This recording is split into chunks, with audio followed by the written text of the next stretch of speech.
And we are live. Hello, everybody. Almost. It doesn't show live here yet. Yeah, we're live. Are we? You got to turn my laptop down. I thought I already had it down, but I guess not. Oh, yeah, now I can see it. All right. Hi, everybody. How you doing? Been reading the comments. I'm glad you're here. This is wasn't really planned, to be honest with you, that much. But we have other guests coming in later on, hopefully. Probably have Hime, the decoy, back in tonight as well, hopefully. Possibly John. Hey, John. And John Davis may come up as well. I'm not sure. But I want to give you guys some updates, something that happened today. It's actually really cool. Hi, Bomb. How you doing? Thank you for being in here. I really appreciate that. And also, Sunny, I don't know why it unmodded you, but I remodded you. Or Sunshine, sorry. And then also, Thaw, the reason for warning labels. Yeah. Okay, cool. Alrighty. So, a long story short, I spoke with my county sheriff's department today, and I told them what I'm doing in my county, and they're very excited about it. My brother and I both have a lot of friends that are in law enforcement, so yeah, it worked out really good, and they're excited. So they just told me, once I'm done talking to whoever, the predator or whatever, just to call them so there's no, entrapment and everything. So that's awesome. I couldn't get better news than that. So if I can get that in Albuquerque too, that would be even better. that'd be definitely more difficult, but yeah, I'm sure you get a hold of the right people. Sunshine, Ronnie, Thaw, thank you for coming, John. I don't know if I'll be able to get through all the comments tonight again, guys. And gals. I couldn't do it last night, but I'll do the best I can. But yeah, I was watching part of the live stream from last night, and I'm like, I'm horrible at live streams. I don't keep it. I need to pay more attention to the comments. There's so many things I missed. It's hard. It really is actually kind of hard to keep up with the comments. It really is. I try to be engaged as much as possible. That's why I'm always looking, and posting. But I don't always get everybody on here. But anyways, yeah. So see, I'm not even saying hi to everybody. Hey, everybody. Yeah, it's just a broad hello. I mean, they know. I try to put everybody's chat up. It gets hard, of course, but I don't want to go too fast either. But I'll get behind. Who's the dude? This is my brother, my younger brother, Brian. Brian, this is Alex, the Godfather's girlfriend. Godfather's girlfriend or wife. I'm not sure actually. You might have to correct me on that. I'm not for sure if you guys are married, or you have to forgive me on that. Glad you're in here. And we have Patriotic. Hi guys, listening at work. Cool. All right, gotcha. Cool. Just get to some of these a little bit. So that's my brother Brian. I'm sorry. He was here last night. This is the last night he can do this for a long time because he's in a city on business, and so we were going to do this like another couple weeks or something, but he's going to be working full time at this new job, I guess. There's actually a possibility I might be here for a few more days, so we'll see what happens. So we decided to go ahead because tomorrow I may have a couple catches lined up. I'll just say may because I don't want to get everybody's hopes up, but it's pretty sure. But I'll just wait till I come down there. We'll get something definitely set up. Oh yeah, for sure. I hope to collab with EYLP as well. Expose Your Local Predators. They're here too. They have a video that was premiered on PNN. Did you see PNN tonight, Brian? I watched like the last. Well, I put the last part of it on, but I was talking to Kim, so yeah. Alrighty, it was good. Is Hime in here? Okay, cool. Hime, you got the link there. If you want to come up, you're welcome to come up anytime. Just come on up, like last night. You were very awesome to have on here. It's very cool. Oh yeah, what a blessing! A blessing, definitely a blessing. She's a hero. In my book, the decoys are the heroes. That's my opinion. The catchers are too, but it just they can't be done without the decoys. You know. Definitely. Hey, Sean. No, don't have videos. No, I don't have videos, but I do pop in lives every now and then. Yeah. All righty. Certainly a blessing. Thank you. PNN, that was great, by the way. I look forward every week to watching PNN. It's like a family reunion in there. I mean, it may sound stupid, but it's cool. I love it. Well, now that I know about it, I'm going to start watching it. I'd even, you know what? I need to subscribe to it. I don't know if I might be. Yeah, you already subscribed to JDQ, of course. You know, Alex. Yeah. That's I call him the Godfather. Alex, he's really good. And Pablo, oh my goodness, I'm proud of that guy. What he did in Bakersfield. Oh, there's hi, new person there. Hi, Kim. Love you Hey, too. there's my wife. Okay, I didn't know if I should say anything. That's my brother's She's wife. making sure the women know.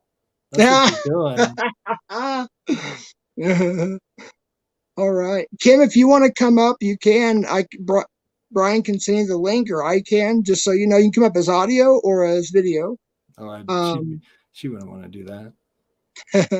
I know her too well. But she does nails like really good. So she's going to eventually start a YouTube channel doing nails because she does everything like and really, really good at it. So for the ladies out there, if you're into nails, she does an awesome job. Awesome. Very professional. Very professional. That's awesome. Yeah, my daughter Anna, she changed the name of her YouTube channel. It's the same channel, but she came up with a new name. It's called Mystic Boo. So that's pretty cool. She does the makeup. And by the way, if somebody could post my daughter's link, I'd appreciate that. Yes, I promote my daughter. She's my daughter. But I appreciate y'all that have, let's see here. I put all the links from last night from Hime, CC Unit, I believe, my brother, Koopa, my daughter, I forgot, but they're all in the pinned description from last night's video. So that I think, what's your story? I think I put on there too. My sister-in-law's laughing. See, I'm not seeing some of the it only shows like 3 people in chat, but I know there's more than that. Or here, if you look at the screen, if you look at right now, screen? there she is, your wife. Yeah, see, I don't see her in the chat, but I see her when you bring it up. It's weird. It's something was glitching on my phone or something. I don't know. Yeah, I try to put Hi, Scamula, how you doing? I know we're starting out kind of slow. I'm sorry. We're just kind of. We may have. Oh wow, cool. All right, let me just check this message. We may have a first-time guest. Hold on 1 second here. Very cool.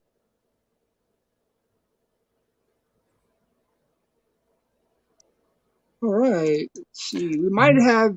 I don't want to say anything yet. Let me see. Let me make sure if I have it on. Somebody asked me if I have it on live chat. I do, but is it? Well, there's 2 options. There's private message and there's private chat, and there's chat. And chat is the regular chat. You can see. The only problem is when you see the chat, even though it's kind of a black transparent screen. I know it's hard to explain. Hold on, just 1 second.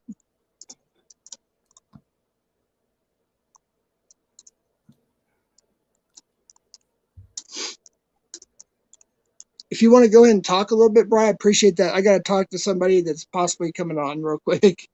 They're sending me an Instagram here. So, well, I have to have something to talk about. I'm trying to think of something to talk about. I mean, I have some ideas for when we get things going, but that's really up to you. Unless somebody has any kind of questions. I got to. Which I'm looking at the chat, so maybe something will come up. Oh, I'm sorry. That's right. Let me let's see here. And there is a 15-second delay. Oh, wow. It's longer than 15 seconds delay, I guess. I was way behind. Wow. Yeah, I've noticed that it's lagging a little bit more than usual or something. Yeah. Let me send over the link real quick to somebody, and then we'll get going here. Oh my goodness. Goodness.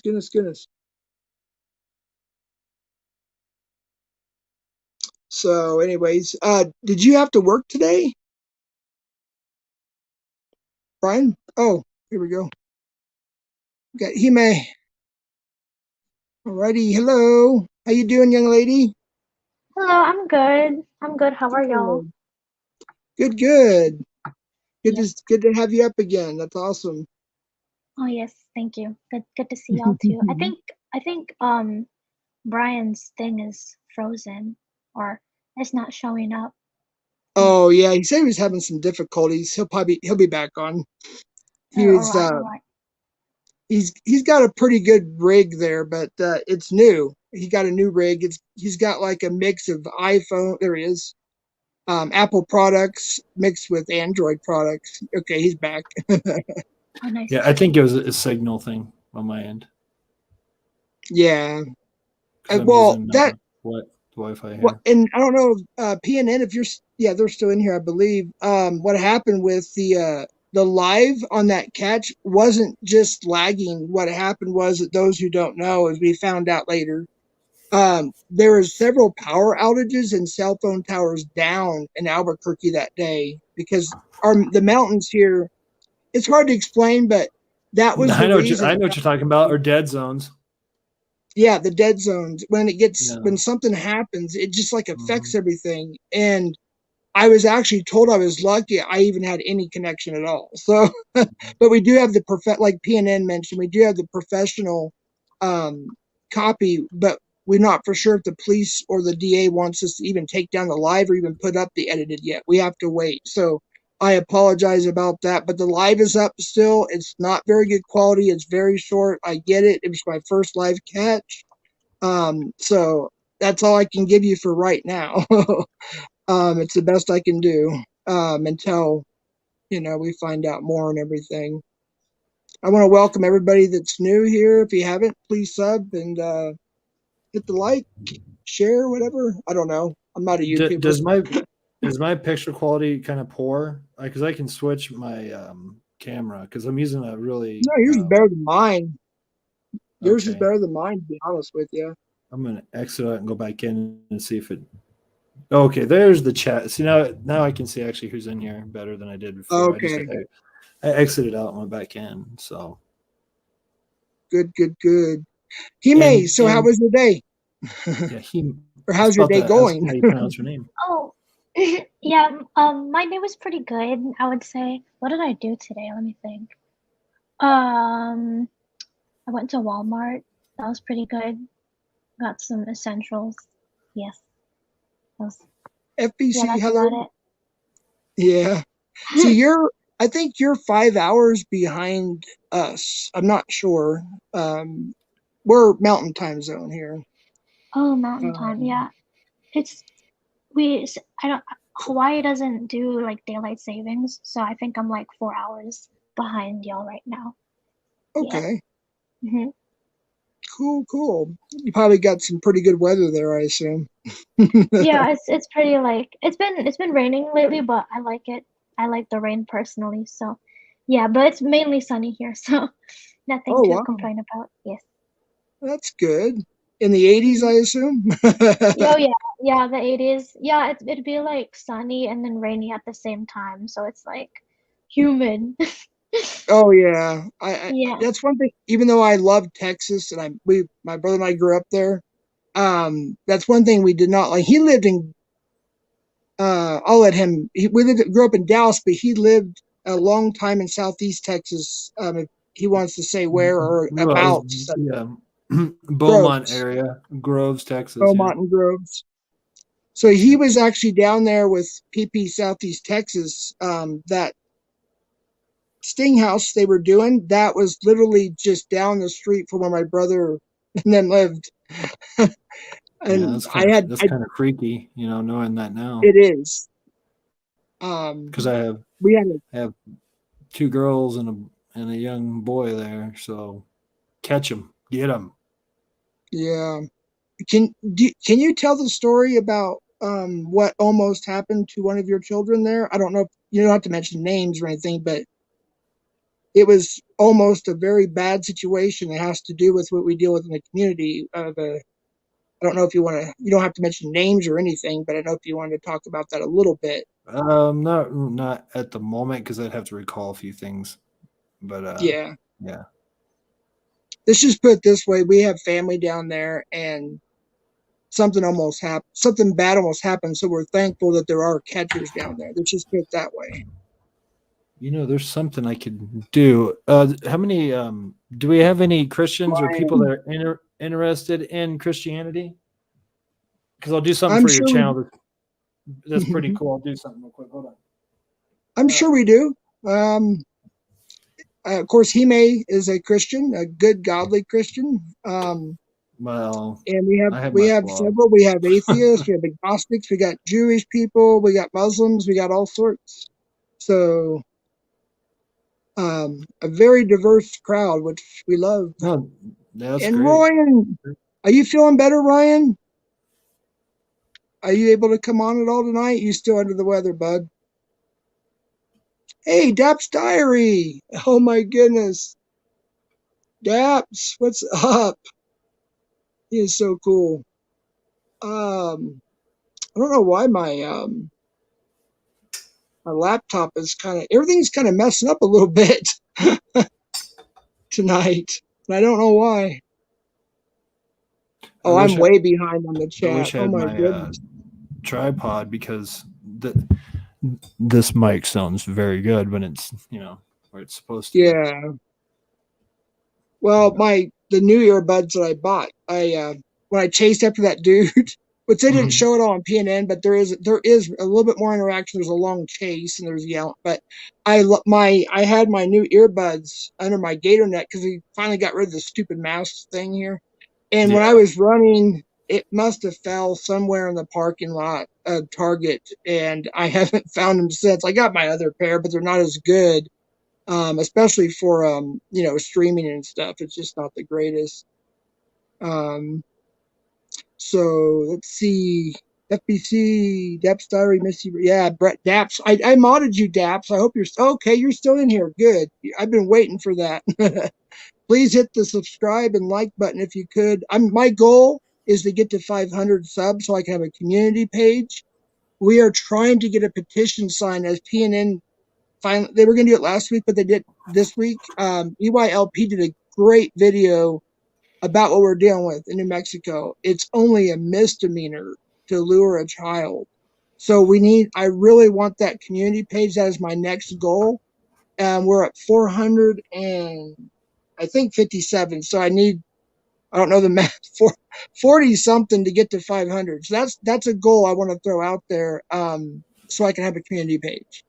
That way I don't have to go live so much. I can let people know and updates, or if we're getting ready to have a catch or a possible catch, I can put it on the community page and the petition. Once we get that done, people can sign it. The link, and Brian, are you able to do that again? It's my bad. I messed up again. Can you put the link in the description? The link? Actually, I sent it to your phone. To StreamYard? Yeah. Just put it on the chat. That way it's there if anybody wants to come up. So, and also this will probably be the last StreamYard for a while because I'm out of hours on this one. So tonight will be the last StreamYard for a while. It'll be catches this week a lot, hopefully. We got like 4 or 5 that are on the hook. So this will be our last StreamYard for a little while. Just so you guys know. Boy, I'm so far behind. I'm never going to get caught up on everybody.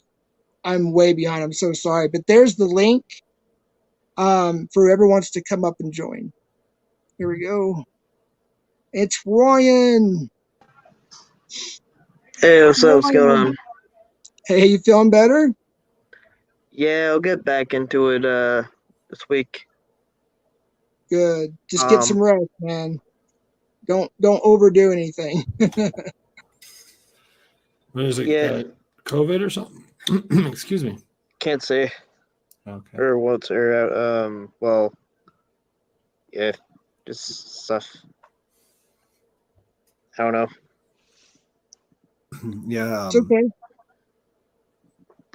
I got a question, Ryan, actually. For some reason, the last couple of times I went live on StreamYard, the names doesn't show up at the bottom. I know I pushed some button. I just don't remember what I did. Do you have any idea what maybe I did wrong? Wait, what did you do? I pushed the wrong button on stream. I'm still learning, obviously, and last night, and now I can't get the names to pop up below everybody. I don't know if you Oh, know how I do that or not. I forgot. I used to know, but no, I have no idea. You messed that up pretty good. No, I was kidding. I don't know. I don't know. I've never seen that before. that don't work either. Well, hold I'm on. trying I'm just Edit trying name. Yeah, I trying a don't know. couple things here. to adjust my. What do you see on your end? Same thing you're seeing, I guess. Alright, damn. I can't I really. don't know. It'd be hard for me to tell from here. What's up? So Dap's diary, he says he works third shift, so my sleeping habits are all messed up on weekends. Right? Yeah, I did that for lots. Third shift, man, like at 4 o'clock in the morning or so, especially driving. Oh my goodness! It happened to be like alert and everything. It was hard to do. And I then when like the sun came up, seeing some of these YouTube names. I want to do Dill Hole.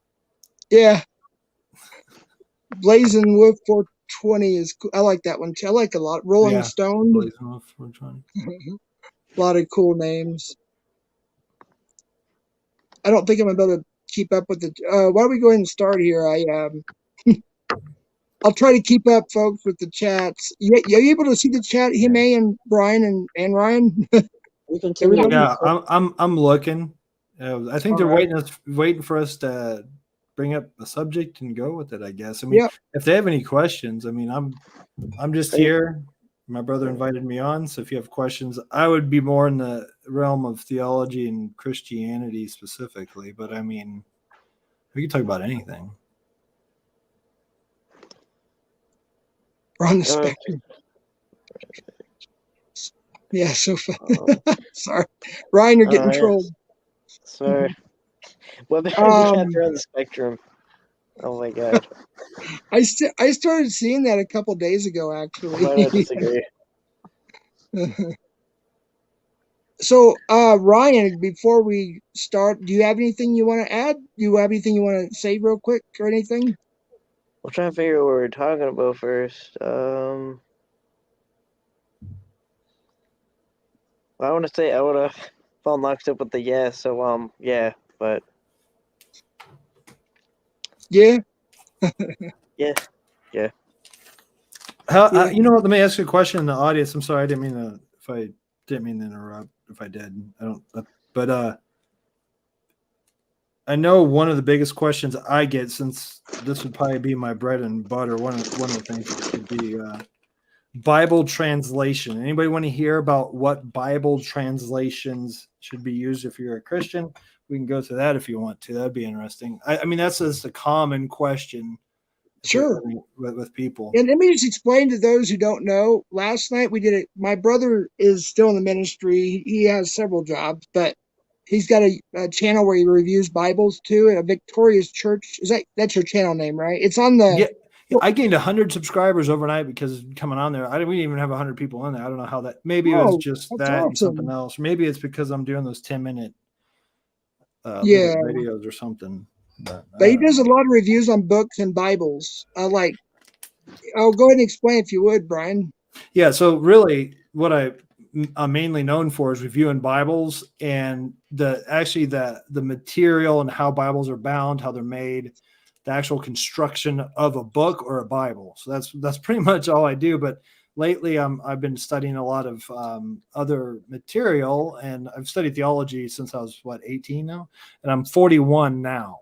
So I've been doing that since I was 18, but now I'm Eastern Orthodox. So I'm studying just a buttload of material, and I'll be doing videos on it. So it'll be fun. And I got more new equipment. It's going to be some pretty cool stuff coming up. And I'll be doing like interviews with a priest here in Kearney, Nebraska, which is, I want to say it's it's west of me, I believe. But if you've never been in an Orthodox church, it's beautiful. They have icons everywhere, and there's a lot to it, the liturgy, the divine liturgy and stuff. But I'll be doing a lot more than that. I'll be doing a lot of interviews with pretty famous people. In fact, one of them will be, hopefully, Lord willing, will be Jonathan Pejou. And if he's able to, he's going to have, if you know who Jordan Peterson is, I might have him on. Jordan Peterson? The Jordan Peterson. If I can get him and Jonathan on, Jonathan's going to try to get him on for me. So I'll have the Jordan Peterson from Canada, the psychiatrist. Wow. Yeah, Jordan's awesome. There is one thing I don't agree with him on, but other than that, he's awesome. I heard Hime go, wow. Really? You want to say something, Hime? Yeah. I love Jordan Peterson. He's awesome. He's I don't really agree with him on much stuff. What was that? I don't really agree with them on much stuff. I know you don't, Ryan. I'll say Mr. clean your Bernie room Sanders, and have a messy room. I don't know. Sorry, repeat that, Ryan. Like, I think he said, like, to clean your room or something, the first thing you do, and then he had, like, he said that on a stream where he had a messy room or something. I want to Joe Rogan or no, Jordan Peterson. Yeah, I know he's on Joe Rogan a lot. That's why I was asking. Yeah, he was just on there again last week. Yeah, him and Alex Jones, they like at least twice a year or once a year they're on there, and then you get other return like Ted Nugent, James from Metallica, and David Lee Roth's been on there I think twice now, and then Paul Stanley from Kiss has been on there. Pretty cool. I like Joe Rogan. Oh, cool. Hey, so Ronnie, yeah, I do. Came from south of Grand Island. I do like to debate. Yep. Yeah, Ryan loves to debate. Yeah, actually, this might be a good point to raise or question. Is I mean, all my life I would say it was like I would say it was an atheist, but I kind of have like an evolved version of like spirituality where if you kind of like get to like the most rationalist paradigm, you kind of get to the fact that like it would kind of get to the conclusion that we're just a pack of neurons, right? But then the next conclusion, right, is that if that's true, then you don't exist. There's no point to where you end and the rest of the universe begins. And if we call the rest of the universe like an infinitely expanding reality, then that kind of means that we're, kind of interconnected with an infinitely expanding reality. And if you kind of call that universe God, then that means that you can kind of get to your God, God is you, God is everything, and so are you. It's the same mantra of religion you can get to from like rational spirituality, but it's like, so it's kind of like, I think that religion has a grain of truth in it, but it's just it's kind of, it just seems like a metaphor. But that's why I don't knock religion.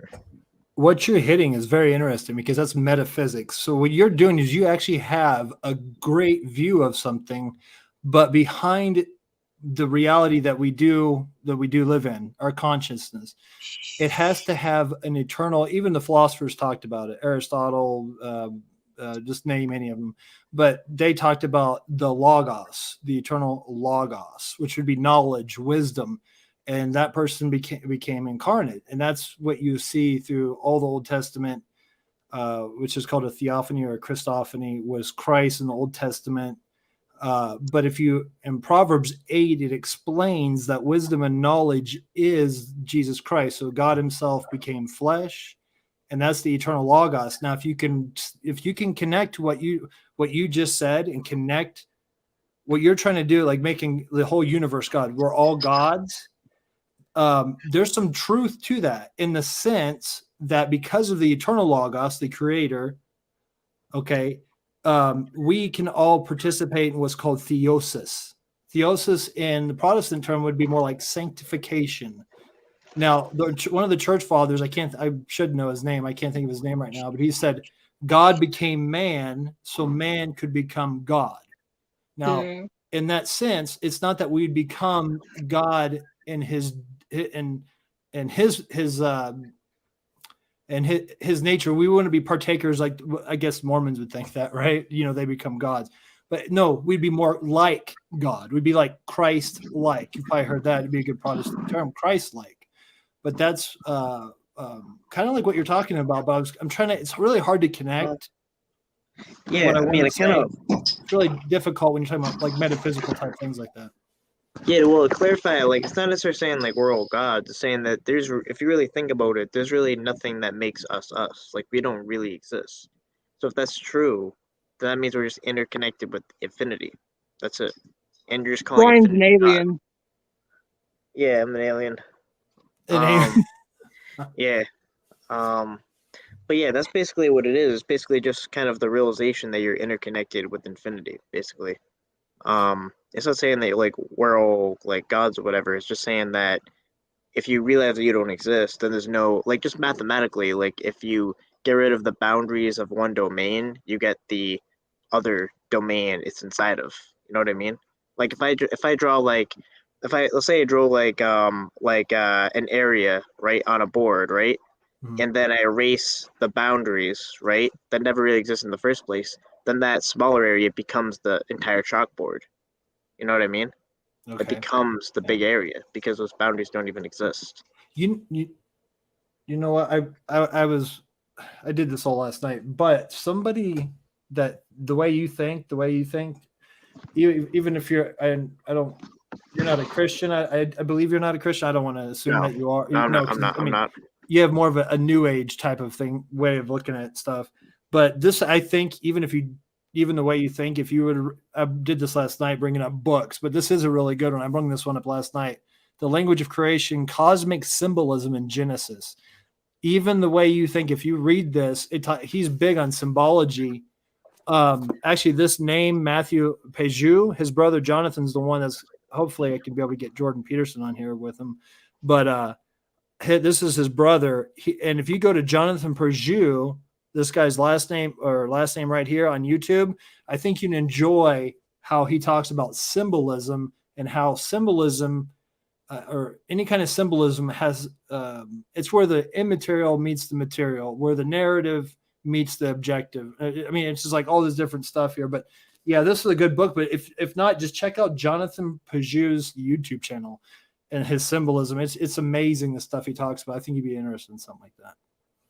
What's you guys' opinion on Ben Shapiro? I really like him. I don't agree with everything, but I really like Ben Shapiro. Does anybody else like him? Well, he thinks if he talks really fast, he's going to win every debate, and that's how he wins debates because he can walk to, he can run. It's like I like him. I think he's a nice guy, but I don't agree with everything. But he's going to win every debate by the speed of his voice. Jeff, I just beat you, so. Yeah, you like a yeah. What do you think? Predators have a god complex because they like prey on like kids and everything. Like they kind of have like I feel like predators have a god complex. Yeah, they're narcissists. Definitely. To be that self-absorbed to take advantage of an innocent child. Yeah. Yeah, that definitely. They do have a god complex, which I just call it complete narcissism, I just want to throw something out. We can have 2 more people up here. So if anybody, Don Marie or Michael or Nate or anybody, am I echoing? Or is that Ryan again? I'm not echoing, am I? No. You sound good, bud. Maybe it's me.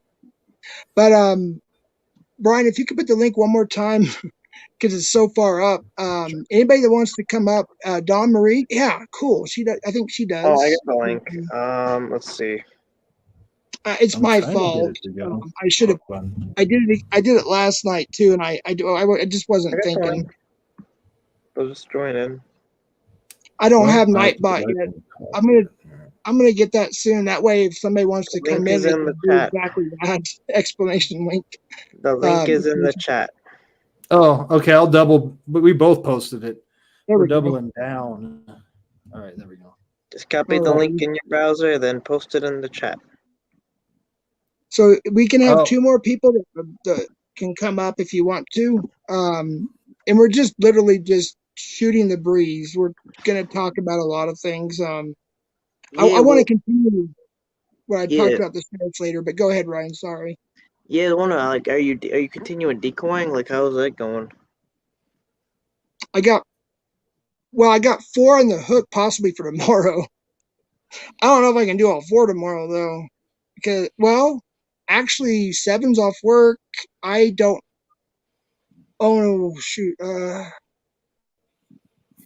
have to get back with you. I know there's. I think it's yeah. I know I have to pick up one of my grandsons tomorrow from school. So after that, yeah, I think we're going to be good. Yeah. Wait, is the Victorious Church in New York? Are you in New York? No, I'm in Nebraska. Oh, my bad. I thought I saw that was New York. No, it's well, if you, I mean, yeah. Well, anyways, yeah, Nebraska, be Nebraska. Oh, yeah, and there's my brother's link. Oh, that's a StreamYard. Okay. Yeah. I was going to say something a second ago, and it's okay. Go ahead, Jeff. I'll think of it. I need to write stuff down because I get these thoughts and then they just flee. I notice the older I'm getting, I need to write everything down. Nate says he blocked Nightbot. Nate, you should come up here, dude. Hi, Don Marie. I'm sorry. Hi. Hello. What's that? You're cutting out. Something's wrong with the audio. You might just need it. Yeah. If you want to come back and try coming back on, that sometimes helps. I don't know. I tried to get it to work again, but I think the mic part of it broke. Yeah, we can't understand you. I don't know why. You might want to drop out and come back in. It's getting a little better. No, I can't. Okay, there you go. Oops. Yeah, we'll wait till she'll probably go back and then come back in. And usually that fixes it because she's had problems like that before as well. Well, I wanted to get into a couple of questions for Brian actually right now that I've missed so many. Got a question. So you wanted to ask me a question. There was a couple that I had posted for a while, but we got to talking so much I lost track and I didn't want to get too far behind. I think it's let's see here. Yeah, I need to pay attention to the chat. If you have a question or had a question and we missed it, please post it and I'll put it on and he can try to answer it. There you go. Try to say something now, Don Marie. Uh-oh. Oh, you there?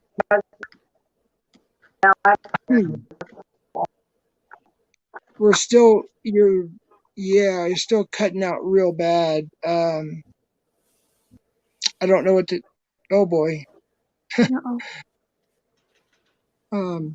OJ Simpson. Hey, OJ.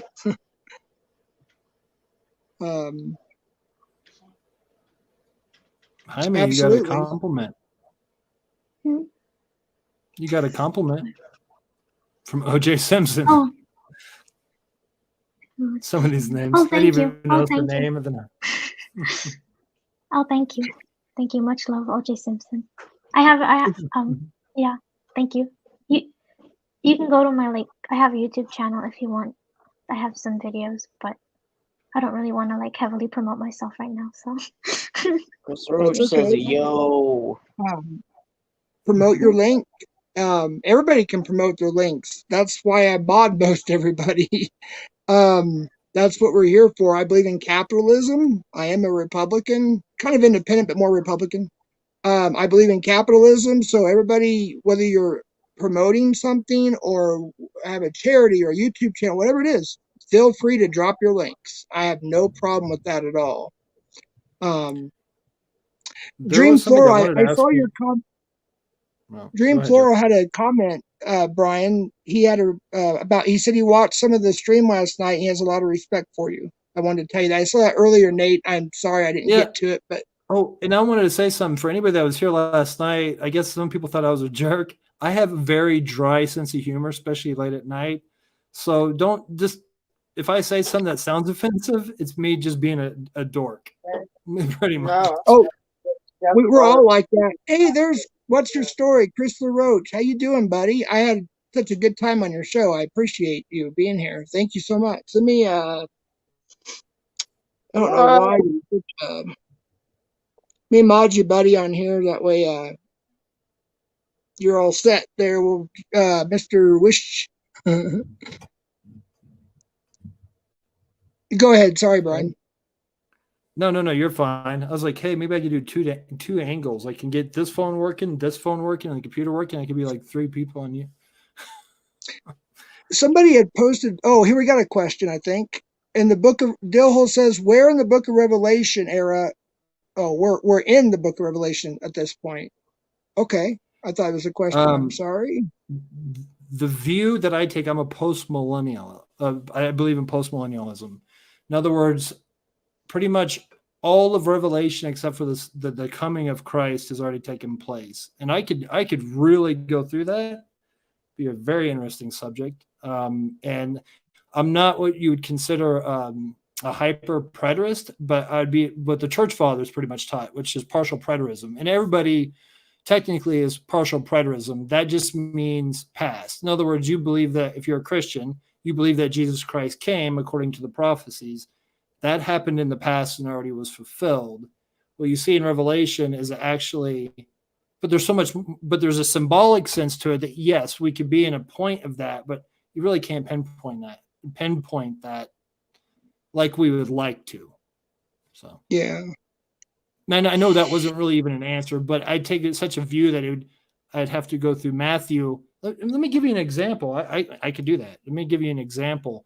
Like if you're reading your Bible, the biggest problem with, I notice a lot of people that when they read the Bible, they do what's called eisegesis, where eisegesis is reading yourself into the text rather than exegesis. That's to extract. Exegesis means to extract from the text, and that's what you're supposed to do is proper exegesis. So like when Jesus, I'll just quote the scriptures. When Jesus said that you'll see the abomination of desolation by Daniel, he says that in Matthew to a Jewish audience, and then Luke quotes it. He says, when you see the armies surrounding the city, he goes, flee to the mountains. And that is the definition, so the Gentiles will understand what the abomination of desolation was. And when he talked about the abomination of desolation, the coming of the Antichrist, this time of tribulation, he said it was going to happen upon this generation, and he also says it's going to happen upon this people. So if you don't read yourself into the text, he's talking about the generation that he was talking to 2,000 years ago. So you're asking, well, that's one thing happened? That my brother. That's maybe a foundation we can go from there. Yeah. Well, that's one thing you and I still disagree on. Because both of us don't agree on a lot of organized religion. Because it's not really around much anymore. There's a few. Constantine, I don't know if he's in here tonight. He should be. He's also Eastern. My brother went from a independent Baptist to Eastern Orthodox. I'm not in church right now, but I guess I'm still a Baptist, I guess, if that makes any sense. But we're Christians. That's the main part. But the unity of the faith. He's got a lot of different ideas that I didn't know about. But him and I think there was another person here that also knows a lot about that as well. Okay, is it all done? It's just me. I had to get on one of Lindsay's phones, one of our decoy phones, because I think the audio is broken on my phone. I don't know. Oh, yeah, it was. We couldn't hardly hear anything. It was like, it didn't sound like a connection problem. It did sound like a microphone problem. So it sounded like a microphone problem. No, I know it wasn't a connection problem. I know it's my microphone because this has happened a couple times. I thought it was my headphones, but then when I took my headphones off, you guys said it was still doing it. So I was like, fuck this. And I'm part of my friends, but I just got on another phone real quick. He's a part of my friend. What about Bob? Yeah. No, that was Groundhog Day. Groundhog Day. That was Groundhog. Sorry. Dillhole has an interesting comment, Brian, up there. Hold on, I'm getting back in the chat on another phone real quick so I can at least see what they're saying. Oh, you can't see the Anyway, I chat. just wanted to come up here because I have a lot of experience in my own life. Like I mean, obviously everybody in here knows part of my story, a little bit of it. But Yeah. what a lot of people don't know is that I got that because of being tortured by the demonic presence so much of my father, that I turned to witchcraft really young, and I got really, really into it. And I was very much a follower of Aleister Crowley, and I have had a lot of experience with.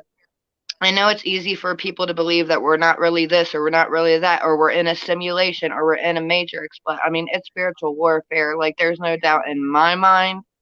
I have had absolutely, beyond a shadow of a doubt, there's absolutely no doubt in my brain that it is between God and the devil at the end of the day, and they are like battling for our souls, because I've lived through it. I'm still living through it. I still get attacked. I'm a medium, and my mother was a medium, and my grandmother was a medium, and we've been in witchcraft a long time, but my mother delved off and went into Christianity, and she was my only saving grace. I know about all of the books of the Bible that have been taken out, like the Book of Enoch. A lot of people would understand Here you go, Brian. things a lot better if they knew the books that were left out. Man definitely has manipulated the Bible, but don't get it twisted. The Bible is still the living word of God. Man. I don't know, just have conversation, and I guess I'll just come in at my moments. I don't know what to say. I could sit here all night and talk about all the demonic attacks that I've had, and I don't mean like theoretically. I mean like literally real demons. Usually when let me ask you a question then. Any kind of UFO or alien type of encounters? Because remember, Aleister, was it Aleister Crowley that? Yep. Yeah, that's he could travel. That's a demonic. Yeah. Yeah, I'm sorry. Go ahead, talk. I interrupt a lot. Go ahead. No, that's fine. I want to hear what you say. Yes, I've had a lot of alien encounters. I've had UFOs follow me. I've talked to what I thought was them at the time. But let me add in this little pointer. I've studied aliens a lot. The Nephilim, the Anunnaki, reptilians, Arcturians, the Pleiadians. I have gotten really deep into all of that for a while there. But what I started noticing is when you get sleep paralysis with demons, it's very much the same when supposed aliens come in to get you and do whatever. And if you actually say the name of Jesus, they will disappear immediately. Amen, immediately. Sister. Yep. Habakkuk chapter 5 talks about the people that don't. I didn't know we were getting to aliens, but Habakkuk chapter. There's many parts of the Bible. It talks about when the flying saucer comes down. It talks about the town of lead. They are. Yep. It talks about how it's a metallic round shape. Yep. Yes, it talks about aliens in the Bible, but it's all a demonic deception. Exactly. They said God said it's evil. I think it was in Habakkuk, and then chapter 5, Ezekiel. You have to forgive me. I'm not as fresh in the Bible as my brother is, but I do remember. See, when you ask the average Christian what happened, why is man so fallen? Why is man so corrupt? Usually they only because if you look in the book of Enoch, Adam and Eve, when they got pushed out of Eden and they started procreating, fallen angels started coming up to earth and laying with the women. And they gave birth to the Nephilim. There you go. Which to a lot of people on this earth believe is an alien race, but it's not. It's just half demon, half human. And I know like it's starting to sound like X-Men or something, but it's the truth. Right. In fact, what you're speaking of is what's called the Deuteronomy 32 worldview. Is actually what the Jews believed, the early Christians believed, and still do. The Orthodox still talk about these kind of things. And the Nephilim, which simply means men of valor or giant. So they could have been, a lot of them were large, or they could have had great strength and power, but also could have had a lot of power politically on top of that. So, I mean, but that's why if you look, go ahead. Sorry, sweetheart. I believe maybe they meant a little bit of all of them, but they did mean actual giants because people have dug up fossils and they are giants. Even Goliath, how they talk about he's a giant. Now that could have been an exaggeration. He could have only been about maybe 9 feet tall. I don't know if he was really like a 30-foot tall man, but I often wonder if in the Philistines, I've always wondered if Goliath was a branch off of the Nephilim. That's interesting, actually. Yeah, he was, because you have the Nephilim, and then you have some tribes, the Rephaim. Goodness gracious, I could bring up a list of them, but that'd take us on a whole different tangent. But that's why when you see the Psalms where he goes, I say that ye are gods, but ye shall die like men. He's talking about these Nephilim, which were the intertwined from, Genesis 6, it says he saw the daughters of men, so the daughters of mankind, these sons of God did, and they came down, and then they had offspring, and some believe that those offspring, when they die, that's what becomes demons. That's where the demonic comes from. But I believe there was demons before that too. There were because Lucifer did convince 1/3 of the angels in heavens to go up against God with him, and God struck them down. That was the original third that became demons with Lucifer.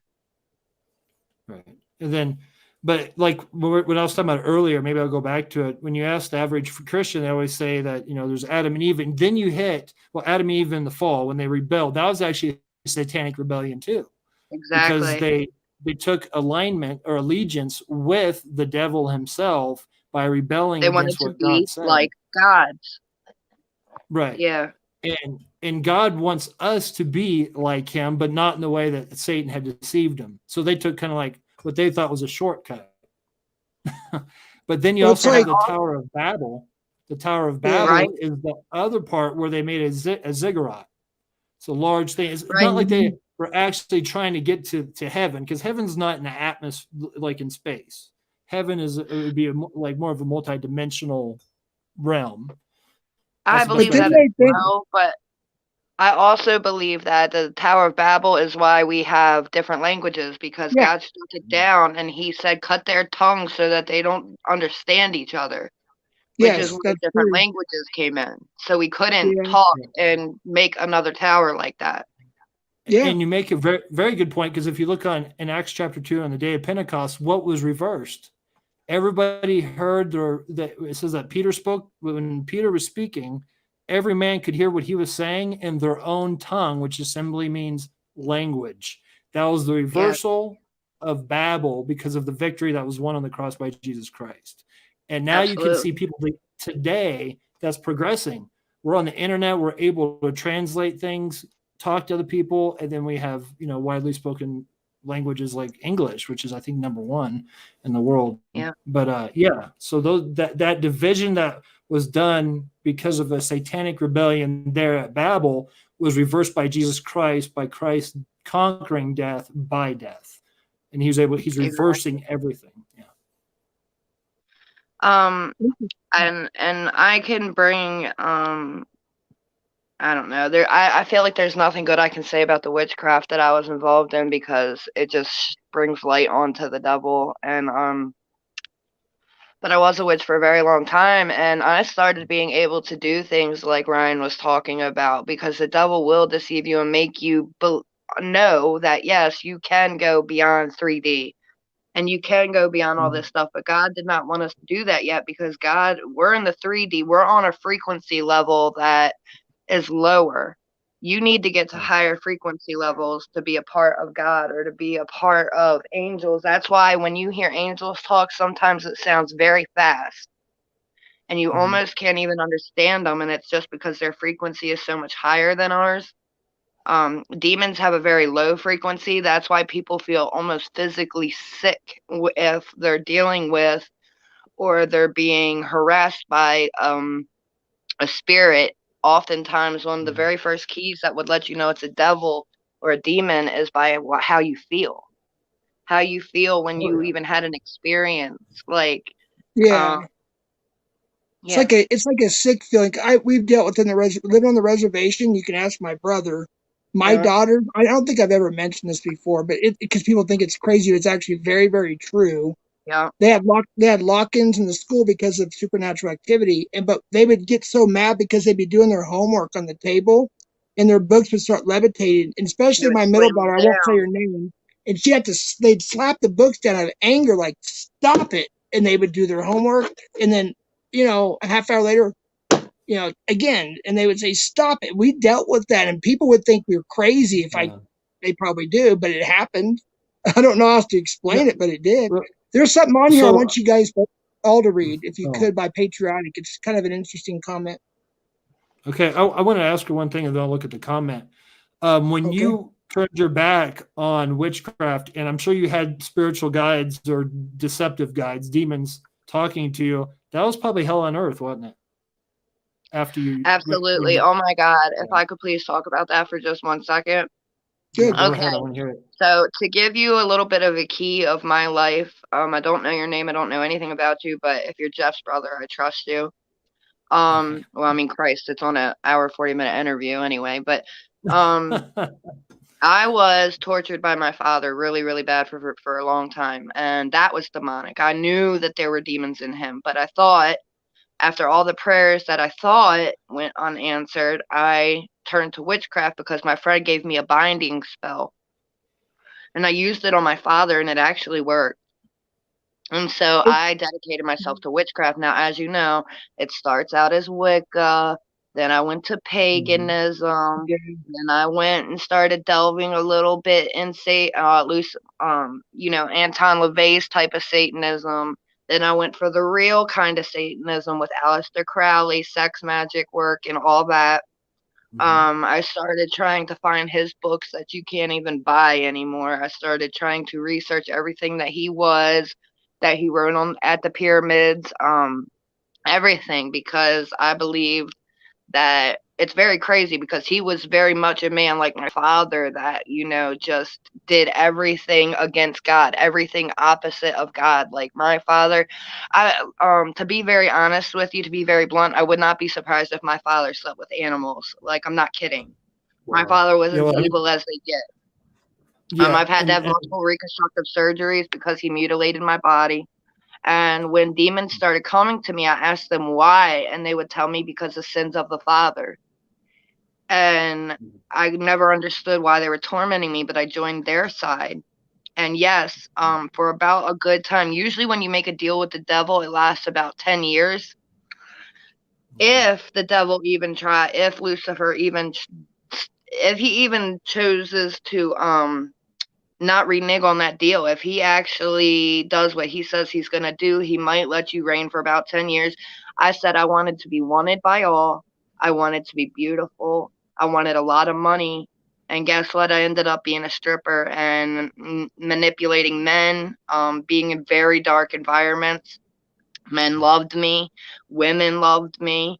I always had really expensive cars. I had a shitload of money, but I also had a very heavy drug habit, all kinds of stuff. And I was doing all kinds of really evil work. But all the time while I was doing this evil work, demons would come and attack me, and I wouldn't understand why. And I finally started asking who they were and what they were, and I got a couple answers, but the biggest one was Abaddon, and I also had Lilith in me. And that's what I also want to talk about Eden with. When you said Lilith, I was like, that, yeah. Yeah, Lilith was a big one in me. Jezebel's under her, but Lilith is pretty much the top of that area. Things started getting really bad for me. Like, I had all this money. Yeah, I had all these people that liked me, but I had no wholesome relationships. I had no family. I had nobody that I cared about on this earth. Nothing. I was dead. I was a dead soul, but they were tormenting me. Physically, when I was awake, during the day, it didn't matter if a light was on or off. All that kind of stuff doesn't matter. Like, when you're under attack, you're under attack.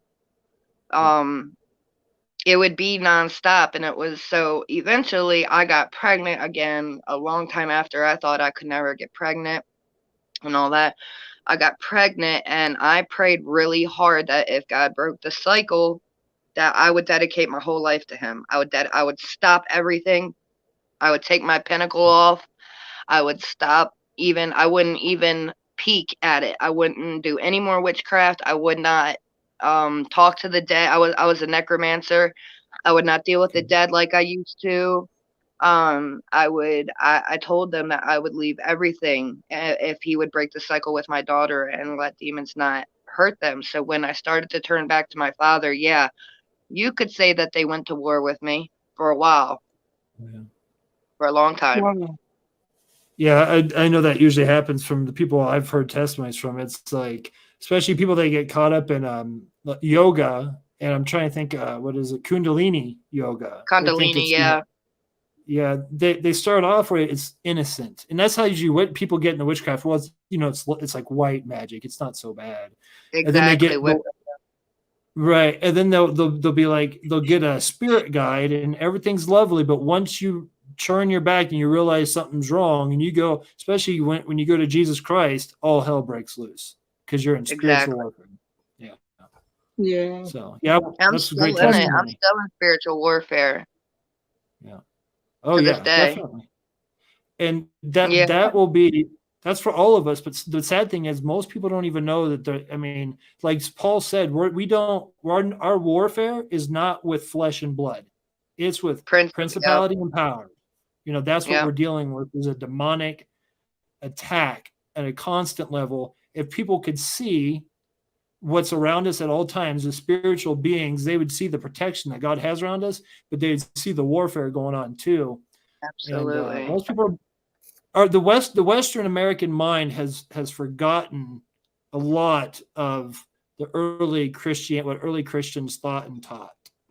So like they're more aware. If you go to any other country like Haiti, full of demonic activity, you talk to Christians there, where they do like hoodoo, where they do all the tribal different kind of magics and everything. It is so evil, and I used to be so obsessed with voodoo. And here's the thing: the difference about God and the devil is, with voodoo, they're tricksters, and they like say you have a really bad pain in your chest, okay? With God would eliminate that pain altogether and anything connected to it. He would heal you. Now, if you go to see a voodoo priestess for the same thing and you say, I have this pain in my chest, can you get rid of it? The voodoo priestess can only move that pain to another part of your body without telling you, so that you will keep having to come see them and spend your money. They won't get rid of the illness. They'll move it to like your knee. And then you start having knee trouble. But, oh, wow, for 2 weeks, your chest felt great. So you think it worked. And it didn't at all. That's interesting. I never heard that before. That's very interesting. I mean, that makes a lot of sense because, yeah, they're in it for the cash, and the love of money is the root of all evil. Absolutely. Not money, not money itself, but the love of money, Yeah. Can we get to a couple of questions or some comments because we're so far behind? There's one right there on the screen that's been up for a while, and there's more to that. I don't mean to be rude, but it totally worked, but we didn't realize. Hold on, I was raised in the Catholic Church as the kid's neighbor lady asked 6 of us to levitate her. We did. Levitation actually works. We didn't realize we were inviting demons to lift that big girl. It's funny. Yeah, they're there to help you do it. I mean, they're there right away. I mean, that's they'll make it look like everything's working, and that holy crap, it really does happen. And then it makes you think that God's been the one deceiving you, but he's just been protecting you. There is nothing good that will come from these demons. They can't change. They can't be good. They are everything on them is so burned away. Any humanity that they ever had is so burned away by the fucking eternal fire in hell. And they just want to feel, even if it's mimicking what a human feels, they want to feel what we feel. They can't. Well, the demons nowadays, I've noticed that demonic activity is really aimed at younger adults or young kids in the New Age movement. And what happens is they get into astral projection, and then they start seeing things, or they'll start doing DMT, all those psychedelics, and that gets them into a lot of lot of crap. It's all innocent at first, but it was never innocent for me. I always knew exactly what it was, but I wanted that power. I practiced astral projection for years and years, and I've done it a couple times, but I've never been that great at astral projection, which I should be really grateful for, because while you're out of your body, anything can come in it. Well, yeah, you can get possessed. Because we tried that. We experimented. Look, I'm just going to go ahead and say this. I was young. I was 15 years old. We stayed up for I don't know how many nights straight, painting the town red. We were tripping on acid, doing speed, all that junk, drinking and whatever. We finally decided to crash. And my friend, we lived in a wealthy, kind of a wealthy area, and upper middle class, whatever. But anyways, we had like a bumper pool table, our guitars and amps and drums and speakers, whatever. We fit 20, 30 people in my friend's room, who passed away from heroin overdose, unfortunately. I didn't talk about that on What's My Story. There's a few things I didn't miss, but he passed away here an hour and a half from here, recovering from heroin. But we tried that astral projection thing, and according to my friend that passed away, but he said he was upstairs and he was seeing his mother, we were teenagers, vacuuming. So when we were done, we didn't let him ask. We went and asked, So we said, Mrs. So-and-so, what were you just doing? She was, I was upstairs vacuuming. And you can't hear it, just so you know. It was a big house, like 8-bedroom house. Like it's big, You can't hear everything, So it's not like he could hear that, But I got something I'd like to say about that. Hold on, Brian, just 1 second. Hime, if you could read out your comment, that would be great. I got it on the screen there. I just thought of some. My wife was very, very suspicious. She's one of those people that have to see it to believe it. And then she had sleep paralysis one day, and it was during the day. She could see me and my dad. She looked over. She saw a rat and a raven. And then just a month after that's when Joe, I think it was a month or two after that, Joe had passed away, which was her ex-husband. So when you see a rat or a black bird, you're looking for death. I mean, okay. Well, explain this then. Remember when I'll say his name because he's passed. Let's say his first name is Kerry. He was my drummer. When he died of a heroin overdose relapse, my wife and I woke up and there was 2 doves or pigeons, I don't remember, at our window, and we had the window cracked. They walked in, like, looked at us, and then just flew away. And then were you a Christian at that time? Yes. And all of a sudden, they were probably doves. A knock on the door, and it was Dawn, not your name, but like early in the morning. I was getting up. I had just gotten to law enforcement at the time, so he had been calling me saying he's been craving heroin. He wants me to come get him. It's a long story. I said, I'll be there Friday. So I woke up really early, and I was just about to head out the door to go get him in Las Vegas, New Mexico. And I got the knock on the door that he had died. And so I heard there was some symbolism in that, and I just wasn't, completely sure,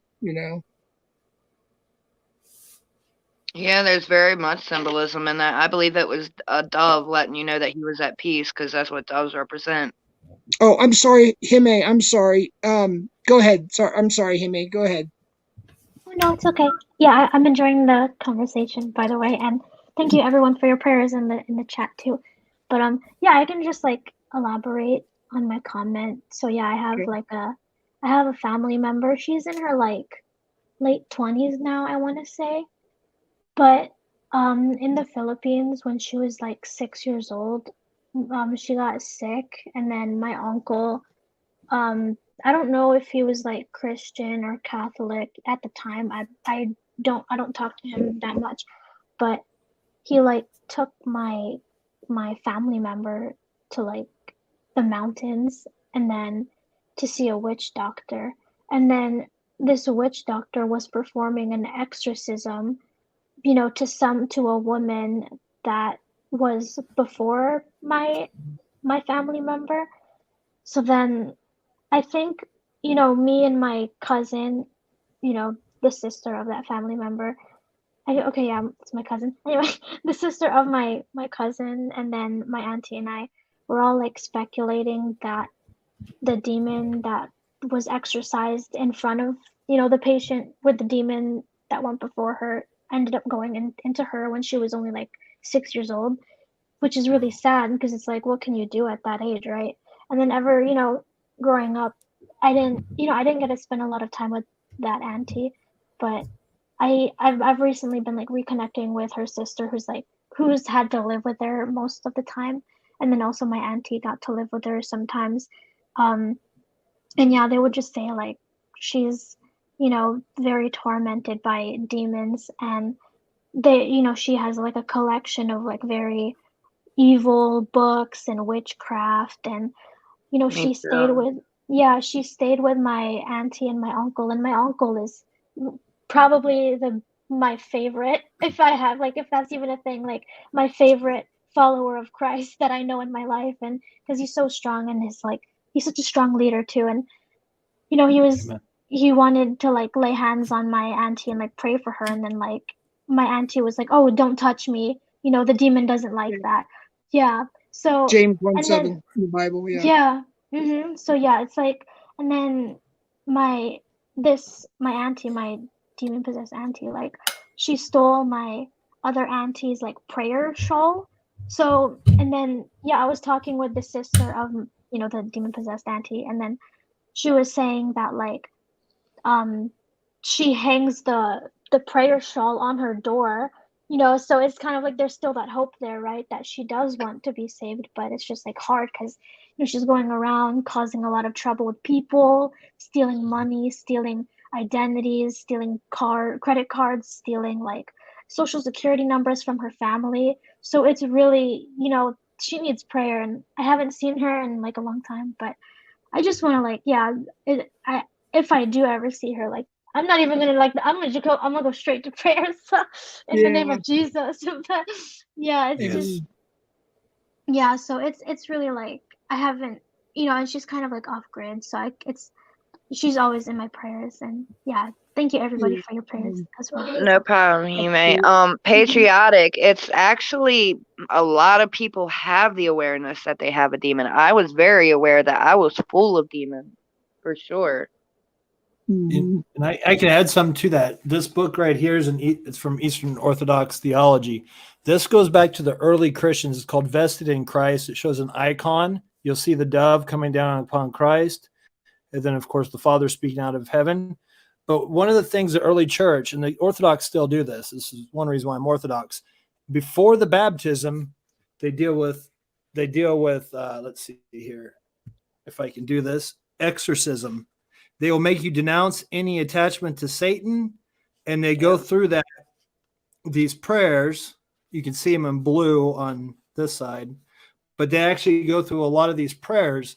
And all early Christians did this. And for some reason, it's gotten lost. The only place you're going to find it, I don't know if the Latin Church would be the Roman Catholics, but as far as Eastern Orthodox, we still do that. We do before they can become part of the church through baptism, they will renounce any affiliation with Christ. I mean, any affiliation with Satan, because that rebellion in the garden, the rebellion in Genesis 6, and the rebellion at the Tower of Babel was all a demonic rebellion. And the demons are the enemies of your soul. That's what you're dealing with. Oh, yeah. But this is really interesting. Maybe one day I'm going to do some live streams on my channel. So if you're not subscribed to mine, subscribe, not so I get more people, but if you want to listen to it, I'm going to be going deep on the exorcism part of what early Christians I'm definitely did. going to subscribe. Can I speak on that? Can I speak on that a little bit for a minute? Yeah, please. Okay, I'm going to tell you guys a crazy story, which I know that you two and anyone else that's spiritual will believe. So what made me actually turn my back and come back to God was, it was really strange. I was with my child's father, and he was not my child's father yet. We weren't even together. We were fighting. We had been together for a couple of years, and we were broken up. And he went into a convention that was in the mountains, and he walked by this woman, and she grabbed him by the shoulder. And I've always known that there's some weird exorcism thing that I'm connected to. Like, I used to follow Bob Larson when I was a teenager.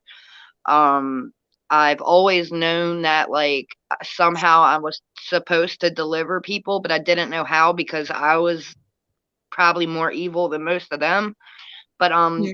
this woman walks past my then he was nothing at that point, a friend at that moment, and she grabs his arm and she says, "I need to talk to your wife." And he says, "I'm not married." And she said, "Your girlfriend who you've been with." And he goes, "Well, I'm not with anybody." And she goes, "I know that, but I've been dreaming about her for 6 months. I need you to give her my phone number, beg her, tell her to please just call me and give me 5 minutes." And she lived in New York and I live in Baltimore, Maryland. And so Jason calls me and I'm like, "What the F do you want? Like, I don't have anything to say to you." You know how people say when they're angry and they don't want to talk to their ex. And he says, "Dawn, you don't have to talk to me." He said, "But please call this woman. She begged me to have you call her, and she seemed very serious." So I said, "Whatever." And I sat on it for a day or two, just staring at the number. I didn't want to play into it. But here's the thing. I needed answers because I always tethered whether this was really happening to me or am I certified insane and should I be in a padded cell, like condemned for life because I am having insane hallucinations and attacks on me. So I called the woman. I didn't know her name. She knew mine by then because he had told her that, my name is Dawn and all that. But she said, "Dawn, I've been dreaming about you for 6 months. I need you to know," and this is what kept me on the phone. She said, "I need you to know that I have the answers you need. You are not crazy." And I said, that pretty much stopped me in my tracks. And I said, "What do you mean by that?" And she said, "Everything you've been going through, everything you went through with your father, everything that you've experienced is all real. I've been dreaming about it for 6 months. I know that you think you're crazy and you're not sure if this is really happening, but you are under demonic attack. It is 100% real." And all this. And I actually got mad at her because she's like, "God has such a big purpose for you. God has such a major purpose for you." And back then I was fighting addiction. I was, trying to not strip anymore, but was used to easy money. I was starting to try to turn myself around a little bit. And she goes, "You're meant for this. This is what you're meant for." And I said, "Really?" I said, "Oh yeah." I was like, "Well," I said, if you know everything about me, you know so much, and you know what happened with my father." And I said, "If God has such a plan for me, if he loves me so much," I said, "why did he let me go through the torture that I went through with my father?" And she stopped me in my tracks again and she said, "Because God needed you to know what true suffering was so that you could save other people." Yeah. Did you guys? I'm sorry. Did you guys lose me there for a second? Because I lost connection and then I didn't hear what was being said. But I don't think we did.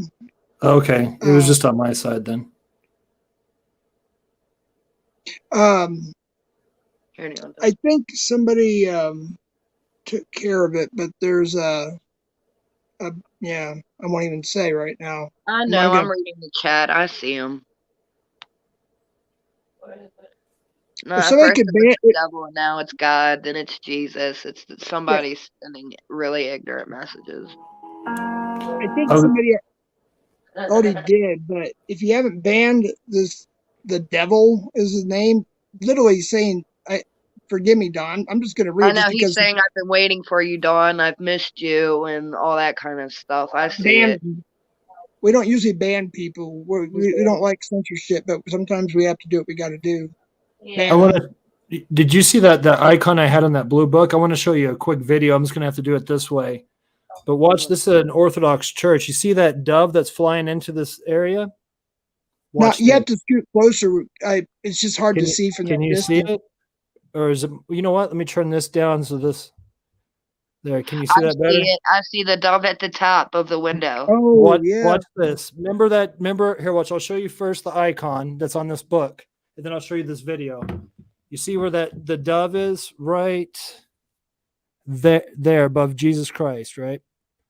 And then he's coming down from there. So you have the Father from heaven speaking and the dove. Now watch what happens when this dove flies into this Orthodox baptism. This is amazing. Hopefully this will be okay. Now watch this. It's in slow motion. I see it. Yeah. Yeah, I see it too. see the icon is the same. Look where it lands. Right where the dove comes down onto Christ. That's pretty cool. Yeah. Where'd you get that? Is it just something on YouTube I you found? can put the link here. Let me share the link with you guys. Is it on your channel or what? No, I need to put it on my channel though. Let's see here. Let me turn this down all the way.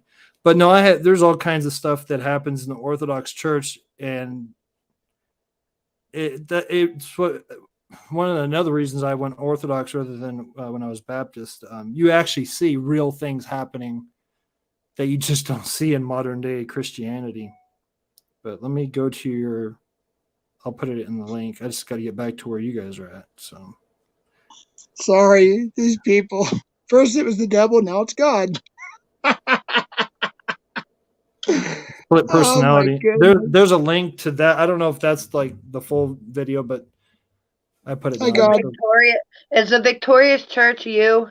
Yes. Yeah. Okay. All right.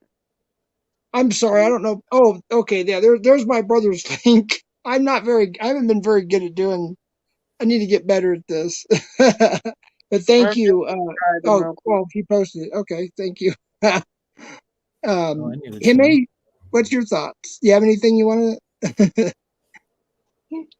On what specifically? Oh, anything. Anything I guess.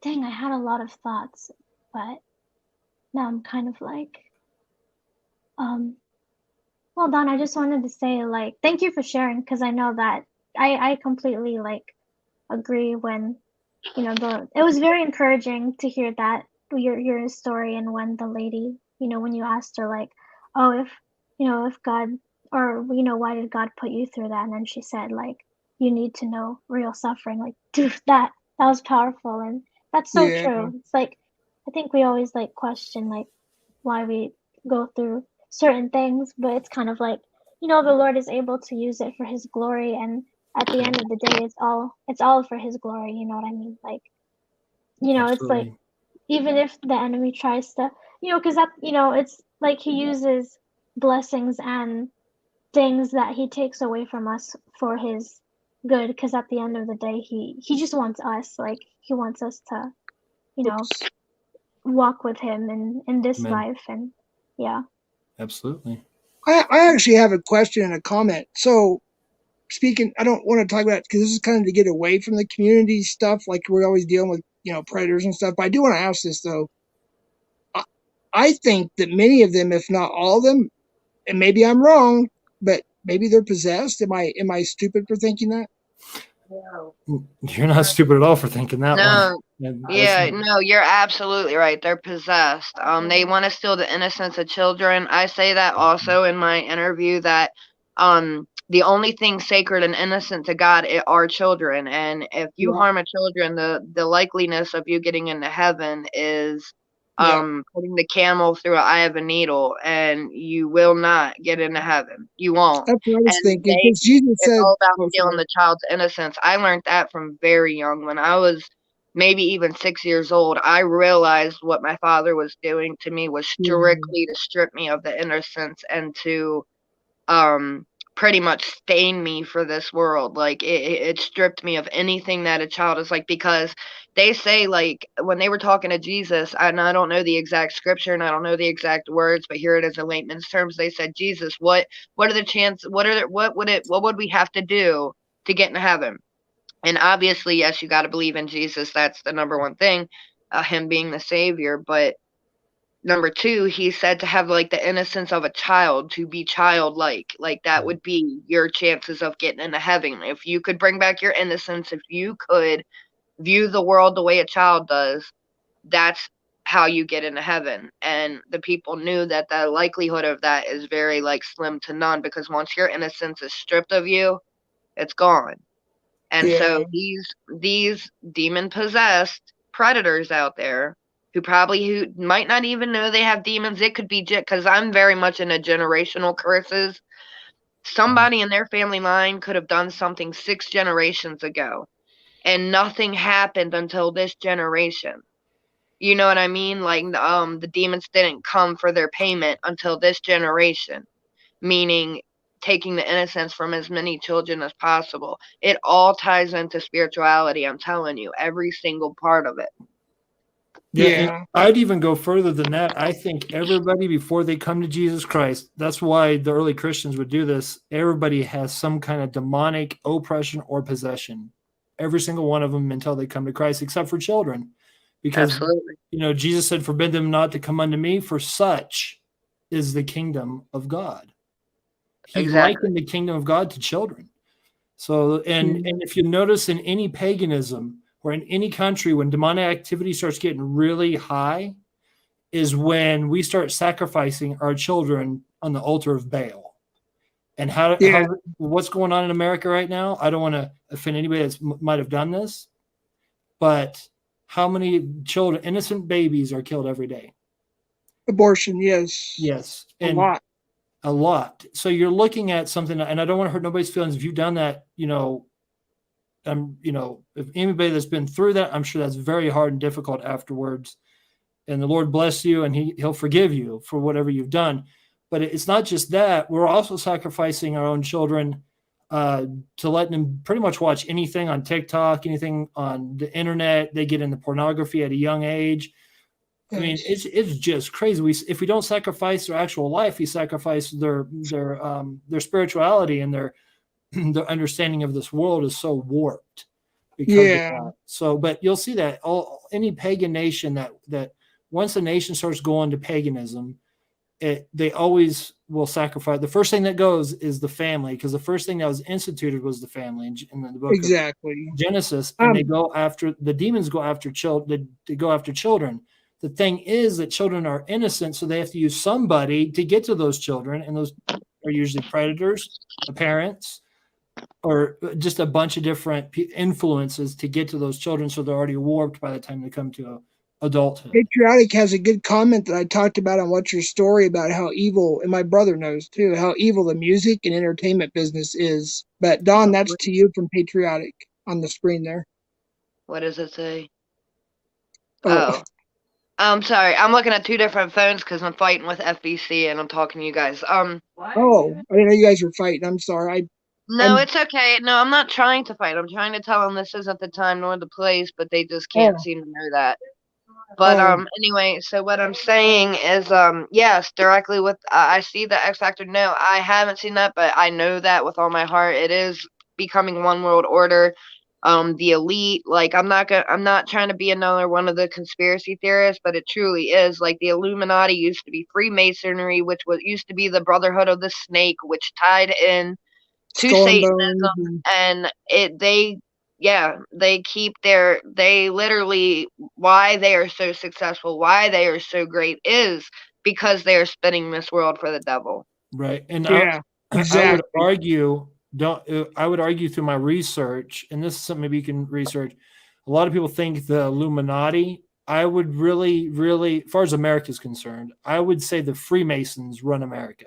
They run the city I live in. Yeah, me and Don and I, we talked about that before, or you and your wife and I talked about that one time. I think you and Al. Because when you see it close up in a small town, you're like, whoa, whoa, whoa, whoa. It's now the elites are good at funding those people.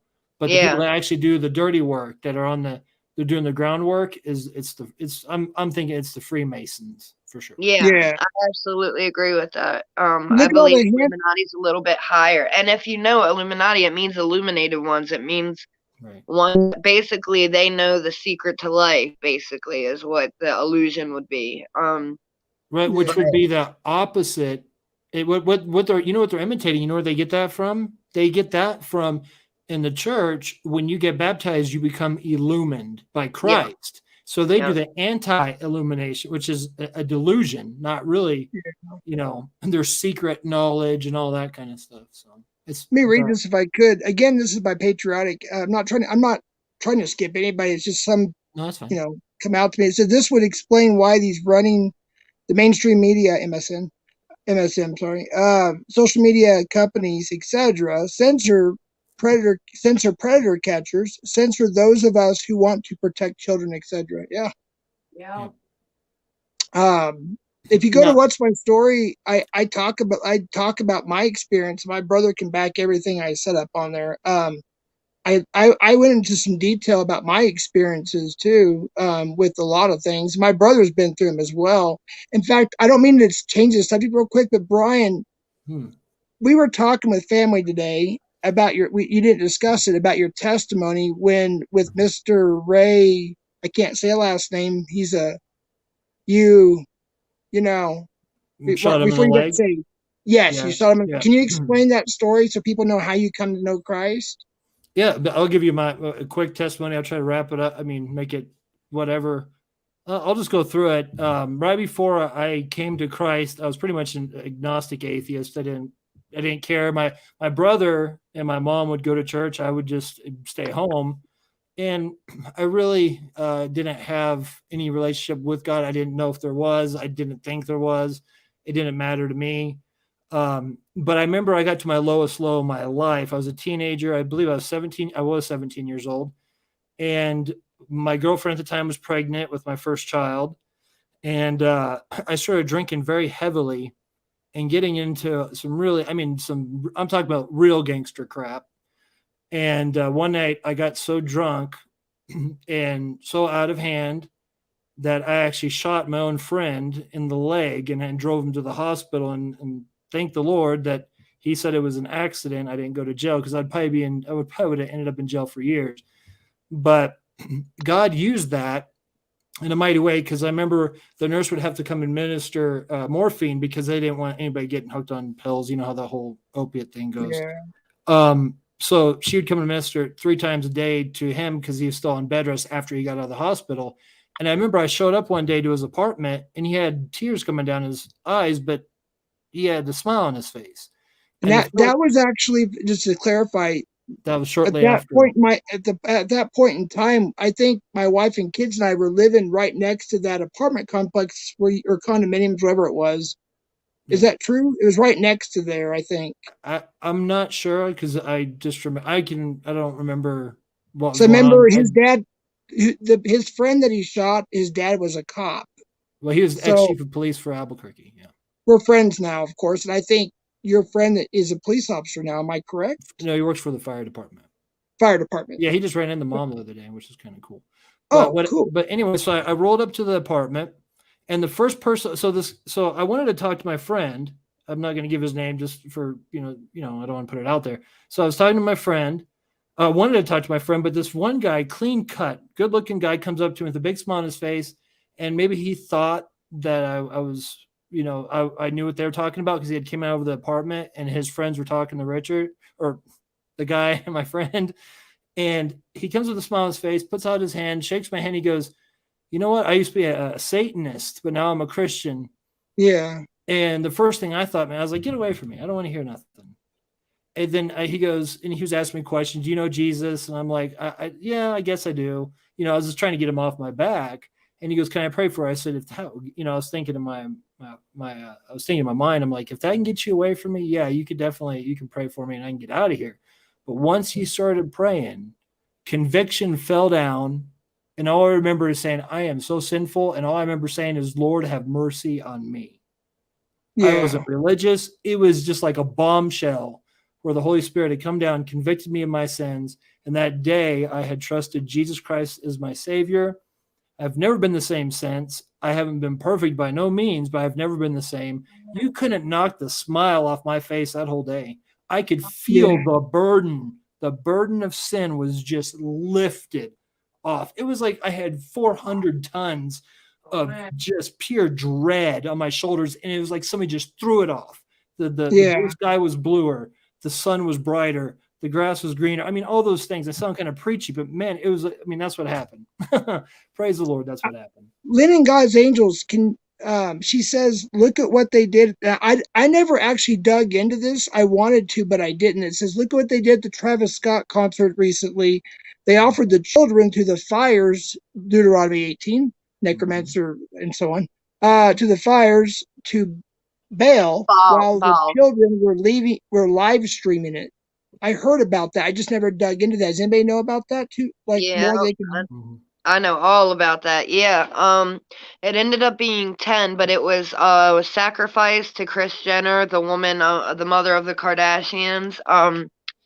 even, I mean, if you even look at all the symbolism, if you look at it from a sky view, the stage was set up like a upside down cross. You could literally see demons on different videos people were taking with their phones, jumping into the audience, walking around like shadow people. Travis Scott wore 8 braids on his shirt. It was a doorway where it was innocent blue children going through the doorway, and when they crossed through the doorway, they were red with horns and evil. And 8 victims died. It ended up becoming 10, which I think it's still a lie. I think it's way more than that, and that the media is lying. Oh yeah. And covering up. I think there were way more. It was way, way, way over capacity.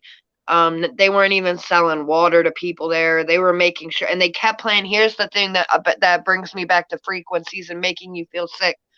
So many people have come up and testified and said that all day long, and even between Travis Scott's songs, they were playing this weird low humming sound out of the speakers all day long. Yeah, almost something like that. Yes, it was a low frequency bass thing that was making people feel dizzy, sick, ungrounded, like really like their equilibrium was off. They felt really weak and lightheaded, and it was all coming from this low hum frequency that just continued to play. And then I mean, gosh, there's so much about it. Yeah, it was absolutely, without a doubt, a human sacrifice festival. Well, I know that I don't know. So 8 was the original, and it was all children. If it was teenagers and children that died. It wasn't like any like older people. It was people that were just starting out their life. Like, yeah. Well, in Deuteronomy 18, and I hope it goes down to 23. It says, "Do not." I'm probably going to get it butchered a little bit. It says, "Do not make your son or daughter to pass through the fires, for the damnation comes to them. There's neither be a necromancer, wizard." It goes through all the, I just think of Deuteronomy 18. It's literally from the Bible. When I didn't know that much about what had happened. I'm definitely going to dig into that because that's crazy. The Travis Scott thing, that's crazy. Absolutely. Yes. So you're talking about, there shall not be found among you anyone that maketh his son or daughter to pass through the fire. Use divination, or observer of times, or an enchanter, or a witch, or a charmer, or a consulter with familiar spirits. That's how demons usually will show up to people that are more innocent, I guess you can say, in life, that haven't been through a lot. They'll say, "Well, I saw my grandfather after he's passed away." Well, that's a familiar spirit because it's a familiar being that you're seeing, and then they can deceive that way too. Himmy, I've got a question for you, if you don't mind me asking, because you live in the islands, and do you see is there a lot of Christians where you're at? Is there a lot of witchcraft? I'm just kind of curious what it's like. My sister's been there, but I've never been there.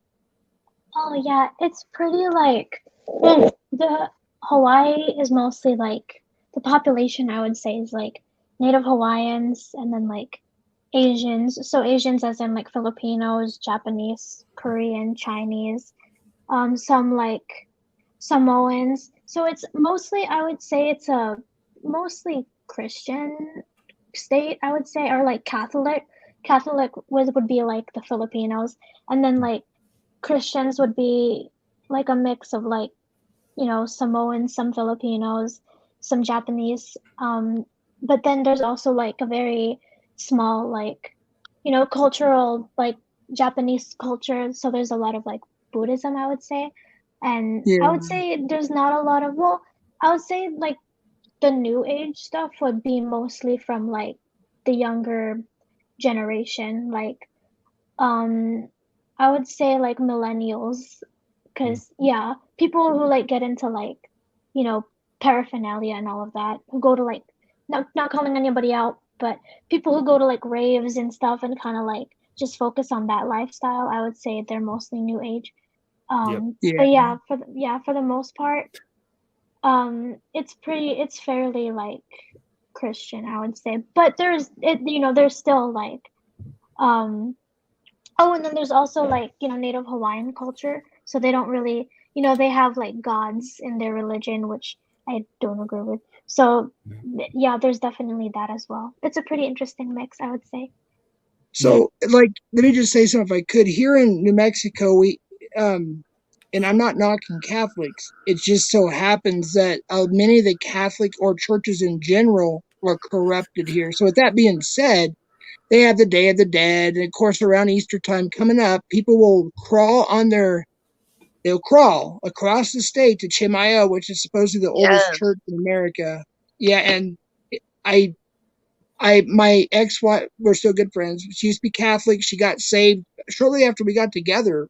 She got saved back in 98, 99. And I don't know. I've been to a Catholic church before, and several times actually, with other people who are Catholic. I'm not Catholic, but I've been to them. But I've seen like some of the Catholic churches, say up north or the Midwest, are a lot different than they are here. Here they're very, I hate to say it, but they're paganistic. I'm sorry, but they are.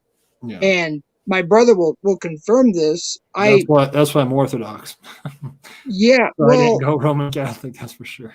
At the time, my wife's grandma had passed, and we just led her to the Lord 2 weeks earlier, and she was a strong religious Catholic, but she didn't know how to get saved, and she wanted to know, and she asked us, and I was so thankful. We got to come up. I gave the gospel 22, or was it? No, it was 30-something people got saved, including the priest. The next day was the burial. We walked in, and the bishop was up there. He had fired the priest because the priest accepted Christ. And I sat in the pew at my wife's grandma's funeral, and he scolded me like he tried to. And I would just, I don't really take crap, but I didn't say too much because it's a funeral. But I did give him a peace of mind afterwards. I'll leave it at that. But see who is commenting. Sunshine was saying there's a prayer to remove family curses. Well, all that stuff's in this book. I definitely need to start doing those videos. I'll be live streaming probably for the next several nights, and I would do my best to get that going. But I would like to. I don't know if you have your name. What's your YouTube name? I'm sorry, I can't see because the. You talking about Sunshine? There's a link that Sunshine Sunny Buns. Yeah. No, is that who we're talking to though right now? No. We have above. No, we have Hime and we have Don Marie. Don Marie. Don Marie. Don Marie. Like my daughter Anna Maria, but hers is Don Marie. Am I right, Marie? Don Marie? Hey, yeah. Don Marie, could you maybe sometime come on my channel and give your testimony sometime? Sure. Are you on Instagram? I don't really have any videos up on my channel or anything. Yeah. I am, and I think it's, but I don't ever really use it. I don't even know. I think it's, if you look under Instagram and put maybe a Victorious Church. Or Don, maybe you didn't understand a little bit. Brian, you might want to come a little closer because I don't know if it's kind of a little hard to hear. Maybe it's me. I think she was what my brother was asking you is he has a YouTube channel. He has several thousand on his thing. He wanted to know if you come on his YouTube like this as a panel. And is that what you meant, Brian? Yeah, if she would like to do an interview. Definitely. Yeah, sure. There's a link. I just clicked to it that Sunshine had posted, and I did click to it, and it's going to be a good read. So I encourage everybody to look at that. Okay. Yeah, that would be awesome. If I don't know what the best way to get a hold of you would be, but you said Instagram. I don't know if you want to give that out publicly. I mean, you could give. I don't know how would you do that, Jeff? Can you do private messages? Here, I'll put it in chat. Can he? Okay. I'll put it in the private chat up here. Okay. Yeah. You'll see the private chat, Brian, when it comes up. You'll see how to do that there. Yeah, because if you want to screenshot it, because after we're done it goes away. So any private chats, you need to screenshot to remember. I learned that pretty quick. All right, it's available if you want to look at it there. Yeah, I see it now. Do you know who Doreen Virtues is? Are you familiar with her? She used to be a New Ager. Oh, what happened to Don Marie? I don't know. She'll probably be back up. She might know who Melissa Dowdery is, which would be really neat because I love her. Oh, yeah, that's right.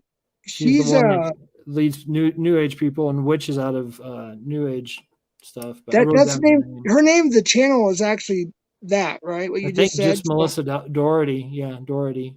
She's up to 100K, I think, plus now, because she's interviewing some pretty famous people. Yeah, she does. And I need to be a lot of those people that she's brought on. I was supposed to do, and you know my situation right now with one of my sons. So a lot going on in them with my father-in-law. So, but now that I'm able to do a little bit more, I'll be able to get some really good interviews with like Michael Heiser, who was supposed to come on. If you're familiar with Michael Heiser, I was supposed to have an interview with him on his new book on demons, and then because he did a book on angels and demons. But if you've ever heard of Michael Heiser, I was supposed to have him on. I was going to have, I guess I could have Melissa on. And then Stephen Bancars, if you've ever heard of him. I'm just trying to think of some names. Brian, can you drop the link again, please? She's trying to get back on. I'm sorry. Yeah, sure can. Hold on. Give me 1 second. Appreciate that. Hey, May, any more? I don't want you to feel left out at all. Oh no, it's okay. It's just like, yeah, I have nothing to say right now. But good conversation so far. Yes. Mm-hmm. You're enjoying the conversation. A good comment from Lynn and God's Angels. It says, I'll read it here. It says, I know this will likely sound a little crazy, but I can personally attest that since the predator catching movement has started, there has been visible angels in the sky every night without fail. That's awesome. Oh, that's awesome. That's very encouraging. Thank you, Lynn. Drop your link, Lynn and God's Angels, please. I've actually subbed to her too recently, so I believe I have. Can I show you something else? Maybe you can see it on my phone. I want to show you if I can see here. This is during a divine liturgy. I think this was done in Russia. A lot of them are Orthodox. There's the link. Oh, there we go. Let me see if you guys can see this. This is during a... Oh, this guy's freaking out. But if you look closely, hold on, you'll see...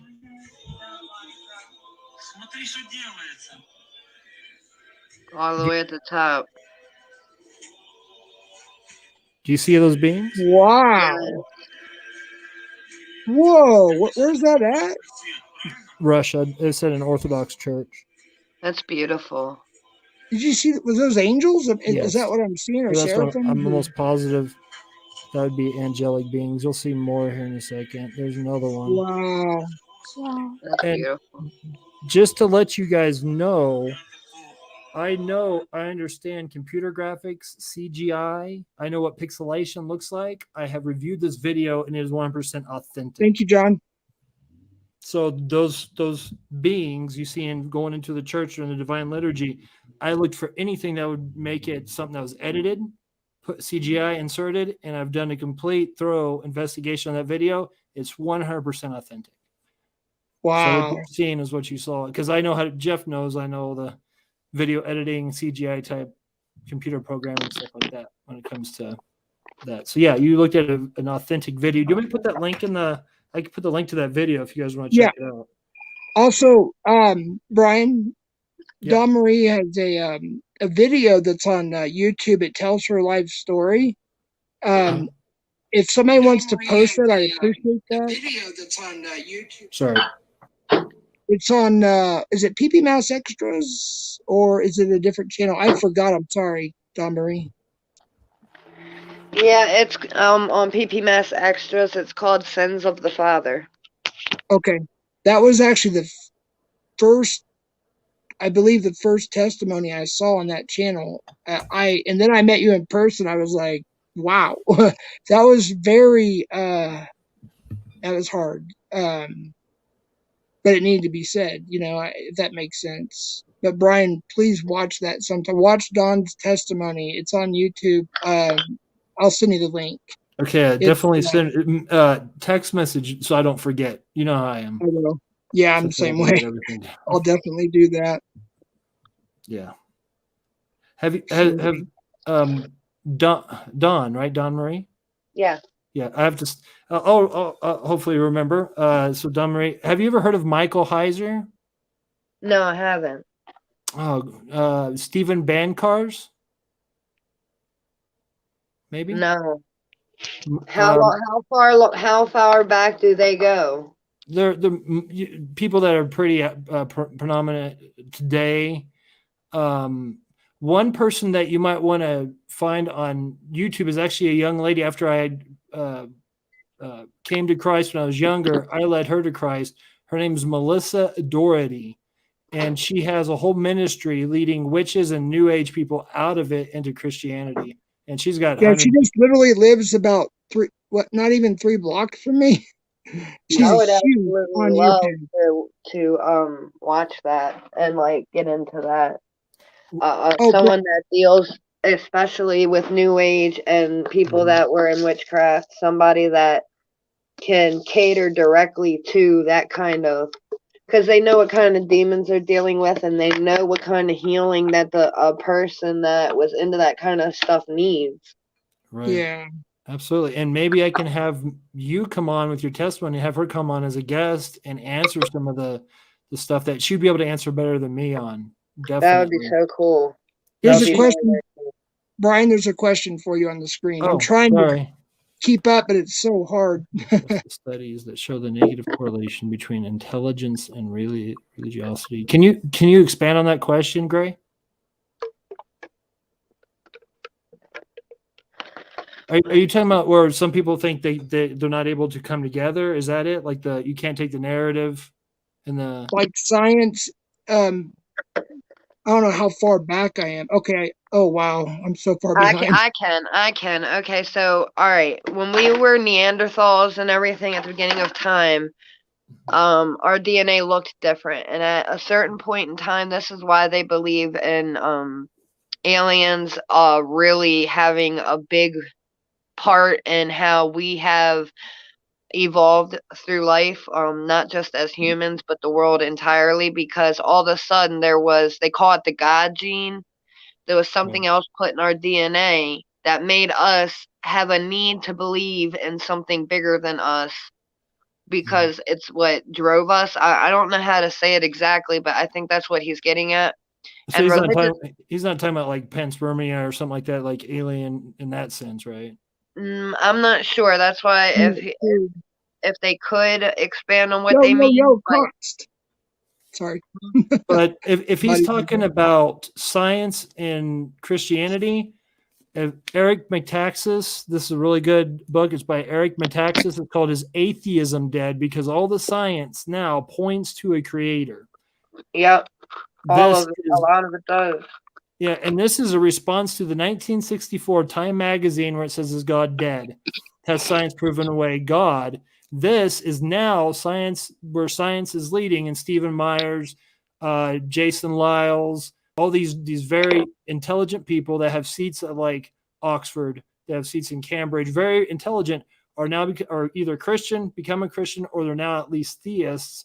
And he brings up all the scientific evidence for God, and pretty much he's announcing atheism is dead, it's dying out, which we see that already. The sad part is a lot of people will understand there is spiritual things and they end up in the New Age movement. So we got to fight against that, or they end up as witches, as we were just talking about. So really, we got to get these young people that realize the truth of the salvation that comes through Jesus Christ. Our Amen. Lord. Absolutely. I agree. Yeah. Amen. Hold on one second, Jeff. I'll be right back. Amen. I think I'm getting close to, I don't know if I ever get caught up here. I'm sorry, guys. I'm trying. Hey, what's up, Constantine? Good to see you. My phone's messing up now. Well, I don't know. Hey, there's the names. I don't know what I did, but there they are. Congratulations, by the way, Jeff. I've been out of the community for like a week or so. Been kind of just like sitting in my own depression. But I did see your catch, and I'm very proud of you. Yeah, I appreciate it. And I was so we have a good recording. We have much more of him, by the way. It's just that live feed sucked. And by the way, I appreciate PNN for showing that, but there's more outside where so if you haven't watched it, please watch it. There is more to that catch, obviously. But when we get the edited, the either 4K or 1080p. I can't remember what to use. When we get that up, it'll be a lot clearer and you'll make a lot more sense. But it's my first one, so you know I don't know what's going on with my I don't know what's going on here. Having some difficulties with my StreamYard or something. Oh, my phone is about dead. Hold on, I thought it was plugged in. Oh my goodness. If it goes out, just stay on, and I have to give it a few to recharge. I don't know why it's not. Let me check real quick. Hold on. Brian, I went into the private chat and I put the interview, like the channel to go to and the interview. If you ever do get around to wanting to watch it. Oh, definitely. I'll watch that before I go to bed tonight. I mean, how long is it? It's long. It's 1 hour and 40 minutes, and it's only part 1. We're actually getting ready to do a second part because I have a whole nother bit that I haven't even told you guys yet. I was inducted into a cult and had to go through a lot of ritualistic abuse for a while. So that's another big part, but I haven't told that to anybody yet. I'll probably save that for your show, really. That would be really cool, because right now most of my videos are just Bible reviews, but like I said, I'm shifting gears, and because I got theologians that I just became friends with them throughout the years and stuff like that, and now they want to come on the channel, and I'm like, I really need to switch gears, and that's what I'm doing. So having somebody like you on, giving their testimony, and bringing Melissa on with it would be that'd be fantastic. That would be awesome. Yeah, definitely. I am, but I'm gonna go on there and give my entire testimony too. Not like copyrighted. My life. I could hear that. It's not copyrighted. Yeah, because I kind of did give my testimony with Julie and also talking with you, but I'm planning on really starting to do videos on my own channel as well, because I have a lot of input to say on a lot of different subjects that I don't really see people cover, but I'm trying to figure out how to do it. Also, I'm still battling with I'm still in spiritual warfare. I'm battling with a lot of crap that's going on inside of me. I don't know. I hate to stop you right there, but this whole time we've been talking, I feel like I should pray for you. Like the Lord keeps on saying, pray for you, pray for Dawn Marie. And I guess is it okay if I pray for you real quick? Just a short prayer? Sure. All right. In the name of the Father, and of the Son, and of the Holy Spirit, Lord Jesus Christ, we come to you and ask you to help Dawn Marie in her fight, the spiritual battles that she's going through. Give her swarms of angels that are on your side, and help her fight the rebellious angels that have fallen and that come to tempt her, that come to defy her doing good. Lord, I ask you that you put a hedge of protection about her, and that you would give her power and fill her with the Holy Spirit to do the things that are pleasing in your sight, and she can fight the good fight of faith, knowing that you are and have conquered death itself. In Jesus' name, in the name of the Father, and of the Son, and of the Holy Spirit. Amen. Amen. Amen. It's funny that you even mentioned that in your prayer, because me and my Lindsay here, Lindsay and I actually, and I won't tell the whole story because it's just too much. It was snowing here a couple weeks ago, and we were walking, and a car pulled up to us out of nowhere, and I know it was demons, and Lindsay knew it was demons. Oh, well, okay, so me and Lindsay are sitting at home that morning, and it's snowing out, and we don't really feel like going out that day, and yada, yada, yada, and she walks out the bathroom, and something told her it will be hard to run in the snow. And then at the same time, I was sitting out here at my desk, and I was getting a bad feeling, something saying, just stay home. You don't really need to go out. But we went out anyway, and we're walking, and I mean, it's like snowing pretty hard. There's nobody anywhere, and we live in a city where it's constantly people walking around, driving around. But all of a sudden, it got really quiet. Like, we didn't hear anything anywhere. It was like suspiciously quiet. And we're walking down a road where you can see straight up the road. You would see if a car was coming toward you. And me and her, I guess we'll toss this part up to physics, and there actually was a car driving towards us, and we just didn't notice it. But I swear to God, it was like the car just appeared. Anyway, they had their windows down, and they were like taunting us, and they stopped the car, and they kept trying to call us over to the car. And we were like, no, we're okay. No, thank you. And like we kept trying to walk. And we could feel the evil on this car. Like it was so thick you could cut it with a knife. Right. Anyway, all of a sudden I saw this what I thought was, but Lindsay didn't see it and nobody else saw it. I saw this police car that had its spotlight on and it was shining off a building, like literally one street over. And I said, you guys better get out of here. There's cops right there. And I saw all I could really see was the light shining against the building as it drove. But nobody ever saw the cop. It never pulled out to the road, nothing. So that was another odd thing that happened. Then they said, well, we don't give a fuck about no cops. We gangsters and all that kind of shit, whatever. And I said, well, I'm not a gangster and I do care. And I said, so please leave us alone. And I kept walking. So Lindsay, something struck. They had their windows down in the middle of a snowstorm. Something made Lindsay grab my arm and just start running. We took off running because we felt panic. We felt straight up panic coming out of us about these people, and we never get like that. We've lived in Baltimore our whole life. We don't get like that. We're used to all kinds of walks of life. Right. But Lindsay just said something told her to run like fast and hard. Like she was pulling me with her. She was running so fast. And literally, Brian, I'm telling you that because this car started driving around, they were going to rob us. That's what they were going to do and kill us. Here, I'm going to let her tell the story because while she's laying there. All right, so I'm running, we're running. And right as we happen to look back, he slammed his car in park, reached under the dashboard, grabbed a gun, and put it in the dip of his pants. And came running after us, but then realized we had gained too much ground and he would have never caught up, and he didn't want, I guess, the gun going off in his pants. So he got back in the car and he was coming after us. Now, all we did was duck down, and I'm telling you, we were not hiding well at all, but we were praying out loud, like very loud. This is why I've been sitting by myself for the last couple of weeks, and I haven't told anybody about it. So literally, it was like angels made us invisible. I'm not kidding. I don't know how else to put it. I don't know how else to put it because this car drove right by us like it didn't see us. And they were screaming and taunting and laughing at us out the window.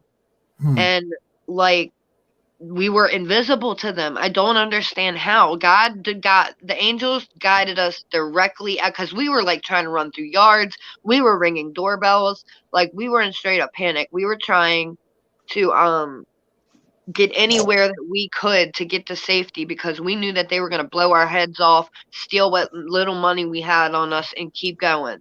Right. And, well, I mean, not ahead. to cut you off, but if you look at what happened in Sodom and Gomorrah, those angels blinded the men trying to come into the door, struck them with blindness. Yep. I'm sorry, I have to interrupt just a second. If this stops, I apologize. For some reason, my phone will not charge. It's 2%. Can you guys even hear me? Or see me? If it goes out, just hang in there. I may have to go back and let my phone charge another 5% or something somehow. But I apologize if it does stop. I have no control. I'm going to try to figure it out, though. So you guys keep on going. That's okay. No, this conversation, I wish people would get this because this is the stuff I'm talking about. Don, your experiences is what's going on with so many people, and they don't even know how to get out of it. They have no idea how to get out of it. So this is really a blessing to hear somebody talk about it, get out of it, and still you're dealing with it. So you're definitely be prayed for. I'm going to be praying for you. Thank you. And I really believe that, can I just be straight up with you? I think you need to pray and renounce everything satanic, go through your house, look at if there's anything that has any kind of resemblance of anything that would associate with satanic symbolism, I'm sure there's a few things, maybe paganism. Yeah.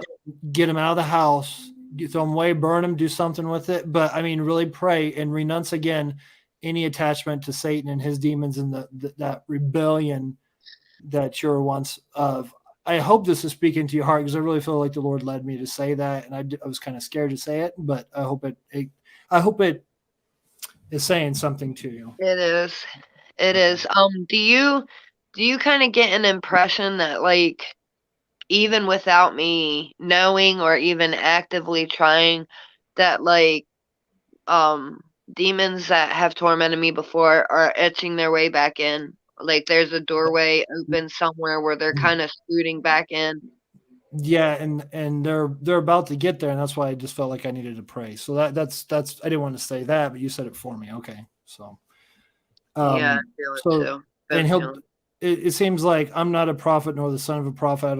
I'm not like that, but I'm just saying, don't let temptations over, fight temptation. That's all I can really think of. That's what the Lord laid on my heart. So just fight temptations, whatever that may mean, whatever it is. I don't know what it is, but it's the tarot. It's Uh-oh.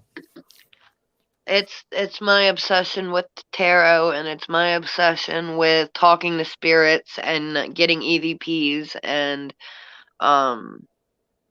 me just trying to make contact with spirits because that's what it's crazy. The thing that I'm forbidden to do the most on this planet is the thing I love to do. Like, I absolutely am obsessed with the paranormal, even though I know that it is all satanic. But here's one thing that I never understood. Mm-hmm. If I'm not supposed to do these things, why did God have me born being able to see them and, like, have contact with them? That's what's always confused me. Well, if you can see these, and I mean, that's not just new to you, that's familiar with people even in the Bible and people in life. What I would say is that you're able to see something, like the prophet Elijah was able to see something that it was Elisha or Elijah in the Old Testament. And he looked, and the other person could not see. And he's like, how are we going to win this war? And then he said, Lord, open his eyes so that he may see. And he saw all the angels of God surrounding the city. And that's what scared off the people. And then they'd even come in to fight. The enemy never came in because God had shown them this army, and they thought it was real people, and they fled. Well, the prophet that was with Elisha got to see that. Spiritual eyes were open. So God gave you spiritual eyes to see things, but that doesn't mean you entertain it. You don't entertain it, but rather use it. I wouldn't even say use it. I mean, I have extreme discernment. I can drive past the house and tell if there's demonic influence on it. I can walk past a person and know if they basically have a demon attached to them, or if a demon is oppressing them somewhere in their life, or a family member. Like, I just know these things. Well, it's strange you say that, because I have that kind of discernment too, and I've had that for a long time. And I mean, that's why usually I'm more quiet about things, but when I asked, like to pray for you and stuff like that, I had to do it. I just felt like I had to. It was my obligation to pray and then talk about this. But I really don't have a straight answer why God would do that. And the reason why is because I think that's something that you need to figure out yourself, maybe. Yeah. I hate to say it that way, but I really don't know. But I mean, I could really see you, a person like you, become the next person that maybe writes a book or is a counselor against the things that are demonic, that fights against those things and helping people do that. So I can definitely see that. So that'd be awesome, seeing you minister to people and show them how to fight off, how to use spiritual warfare to their advantage to win that battle. So that would be a blessing right there. My brother must have lost his phone again. He has to charge it or something. I don't know what's going on. But. He said almost charged enough, about 5 minutes. Okay. Awesome. Oh, that happens to me all the time. Yeah.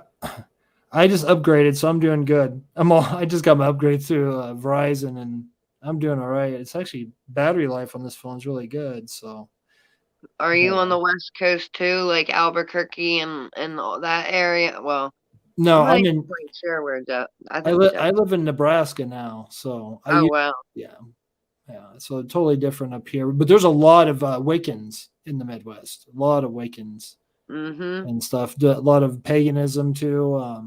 All that kind of stuff I come across a lot with people. It's crazy. Right here in the Midwest, I don't know why it's so predominant here, but it is. But also, the Midwest is the capital for methamphetamines, where they make it, like meth. And then you definitely like all that. It's not. Here's what I want people to understand is that it's not hallucinations that they're seeing. Their eyes are open and they can see what is really creeping around. It's not hallucinations or delusional or paranoia. They are seeing spirits. They're seeing demons. When they say they see shadow people, like you take acid or mushrooms or whatever, it opens up your mind's eye, your pineal gland. It all goes and opens that up, and you are seeing spirits. Now, I'm not saying it's a good thing. It's bad. Right, like it's DMT. Opening you up. Yes, it's opening you up to a lot of really bad shit. Right. But the people that are like, oh God, I was tweaking so bad, I thought I was seeing this, that, and the third. You were seeing this, that, and the third. You really were. And I believe that. I believe anybody takes a hallucinogen. Well, the reason why I believe it too is if you look at their testimonies of people that don't maybe are from different countries, they end up seeing a lot of the same entities. You notice that? They see the same, maybe a different experience, same entities or similar entities. Yeah. And it seems like these beings, the only religion they ever attack is Christianity. It is. It's the only one they ever attack, and it's the only one they ever cower to. Right. I started learning how to be an exorcist a long time ago. I was going to go to college for demonology. I was going to study into it for a long time to become an exorcist. Like I said, my mother showed me Bob Larson when I was really young. My mother got in touch with the Archdiocese of Baltimore because she wanted me to undergo exorcism, in which at another time I'll tell you about my exorcisms that happened on me. But and my mind just went completely blank. But I wanted to do it. I wanted to do that. But if you notice, like, in America, they're like, oh, wow, I was really tripping, and I thought I saw this and that. Well, if you notice, other tribes and voodoo and hoodoo and all these, like down in South America, the different tribal people, they will take and eat special things and special herbs or make up special teas and potions to make you so that you will be so you will be opened up and you will see things like supposedly your ancestors will come and give you knowledge on guidance on what you're supposed to do and all that. They take substances so that they're opened up and have an experience. And it's the same here with drugs. We're told differently and believe a different lie. And what you're saying too is so good, because yesterday I was talking to a really nice guy on here that he's an agnostic atheist, and I'm like, man, if I could just like take what I've seen in my life as far as supernatural things and just put it in his brain, you know. But people don't realize how real like the material is so in touch with the spiritual. They overlap. So when you take something that can take the blinders off and they can see these spiritual entities, that's because everybody thinks when you think of spirit, you think of something that is completely away from us. That's not how the Bible. That's not the cosmology of the Bible. Is heaven is overlapping with earth. It comes together, kind of like gears on a car, and people don't realize. A lot of Christians don't realize that. That's what the early church taught, and they still teach it. The people that understand it teach that. People need to understand that it's not like the way people view it. Like say I drew it on a piece of paper. Let's say I put 2 lines on a piece of paper and create 3 sections. People think the top is heaven, the middle's earth, and under it is hell. It's not like that at all. They overlap with the same plane that we're on here in the 3D and the astral. Heaven it's happening among us. Time does not exist on that side. So everything, the past, present, future, all of it is happening simultaneously at the same time. And heaven is right here, and so is hell. That's why they're free to do.